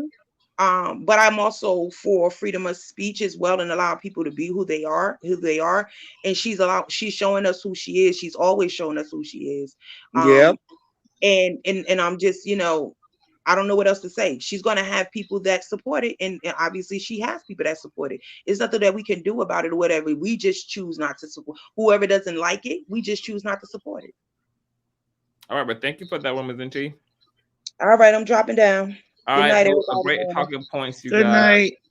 All right, super quick, Tarita, last remarks. Like I said, I'm a fan of both Cardi B and Nicki Minaj. Both of them are very talented. And with the upcoming female artists like Ice Spice and Lotto and everyone else. But at the end of the day, I just wish, I look at it like this. Little Kim has always paid homage to the ones that came before her. She always credits Dina Howard, and because I come from that generation too. And remember, as being a little kid growing up, listening to my mom's Millie Jackson albums. So albums. I mean, I'm telling my age, y'all. But anyway, uh, I, Little Kim. The reason why her longevity has been the way it is because of the type of person Little Kim is, and her realness and her humbleness, and I just wish that Nicki would stop seeing, like you said earlier, she sees these younger artists that are coming out now kind of as a threat. And, instead of her humbling herself, and being an inspiration or because a lot of those rappers are fans of Nicki Minaj themselves, some of them, you know what I mean? I've seen them mention it in some interviews that they've had. And I wish Nicki would take that into consideration, as far as her career, and be united as women, knowing, that is a male dominant industry and that they need to stick together, and hold each other up, but at the end of the day, as far as Jennifer, my prayers go out to her and her family. That young girl, she had, after everything was over and done, what she thought was over and done, she moved away, and started her life because she couldn't trust her adopted parents, anymore, or she felt as though she couldn't trust basically trust anybody else, and to have this stuff be relit and the fire started all over again, and to relive that trauma, and go through what she went through, all over again, is just horrible. It's like her, basically being RAPE all over again. So my prayers go out to her and her family. But other than that, I just wish Nicki would just humble herself and realize that she's done her work. Her work is strong. She's very talented. She, humble yourself. Like, Kendrick said, sit down, be humble. Well, thank you for that, Tarita. All right. Have a good night, everybody. You too, boo. Much love. The great talking points. Ashley asks, why wasn't Kenneth Petty at the Barbie premiere? You probably know why, because there's probably going to be people not of age there. Andre, last but not least, your final thoughts? No, I just thank you so much for sharing the article. I've just been hearing this lady's story ever since she first came out, and my heart has just gone to her. And I would just hope that anybody, I'm certainly not asking you all to choose between any rap girls. To me, the important thing out of all of this, I think this is God's way of showing that Jennifer was telling the truth the entire time, because these people went in front of the world and just started, threatening people and everything like that, in the exact same ways that this lady for all these years have been in the public saying that she's been being threatened. And I just think that this was maybe the reason for all this foolishness, that which is why I shared the article with you. I said, oh my God, here it is. I think, people are going to start believing her now, the ones that didn't believe her. And I think that that's the most important thing. And I think you all, if and when you see people saying that those lies about she was older, now you see the facts from the file, she was not older. You see the facts where she was his girlfriend. You see the facts she wasn't his girlfriend. Anytime, share that article. Every time you see people talking about her, no, the file that I have, the evidence is clear. She didn't wait. She's not white. She did a rape kit. Her description of the crime scene is exactly like the pictures show. There are pictures of her with her bruises and, cuts and bruises. Show that every time somebody says something. You can love Nicki down. I'm not trying to change your mind on that. But what I am trying to change, don't defend her. Don't defend her husband. Yeah. And don't defend her choice for being with her husband. And you asked earlier what she should do. If she had good sense, she would cut ties with this man. It's plenty of men out here want to be stepdaddies. Go find one. Cut ties with this man, get a restraining order, and terminate his parental rights before he terminates hers. Yeah, in a permanent way. I want her supporters to ask Kenneth, why do you continue to lie about not having no sexual contact with this woman, and the facts have now dropped? And right, you're literally lying. And my last thing before I get off, I pray for her. I want her to get some therapy herself, because I think as soon as she comes to the understanding realization that she is one of his victims too, not just now, but back then. She may have been willing, or she thought she was willing, but there's not a child, that 14-year-old child, that can be willing with a 20-something-year-old man that beat them. I think if she got herself some therapy and really dug into her, in deep inside, and find out why she's made the choices that she's made, because I think that she's a hurt little girl too. I do. I think that's why she behaves the way she does, and I want her to protect that baby. That's a beautiful little boy. He's a beautiful, and that's something she prayed for. And if she prayed for him and she loves him the way I'm sure that every mother does, she needs to keep him away from that man. Y'all have a good evening. Thank you for that, Andre. That was our street committee member. I just posted the link to the article that Andre has sent me. Reckless. Yes. Final thoughts. This was a great show. I know that you really didn't weigh in on the article situation. You have anything you want to say about the article? And it's no, because it kind of confirms everything that motherfucking nigga lying. But I'm just gonna keep it short and sweet and let the article speak for itself. One thing I'm gonna say, this was a really good live. I did appreciate it. I live for it. That's it. I'm gonna keep it short and sweet. We've been here for 3 hours. No shit. That part. Well, thank you. I want to call you as soon as this is over with. Okay. All right, you guys. Make sure that you guys follow Reckless Logic over on YouTube and Instagram, girl. Over on YouTube at Reckless Logic, Logic with 2 C's on the end, and Strictly Reckless on Instagram. This was a great show. The distinctive thing between the female rap space and the male rap space is that the niggas can at least afford the beef, because they literally act like there's enough food for all of them to eat, and they all eat, hence a male dominated space.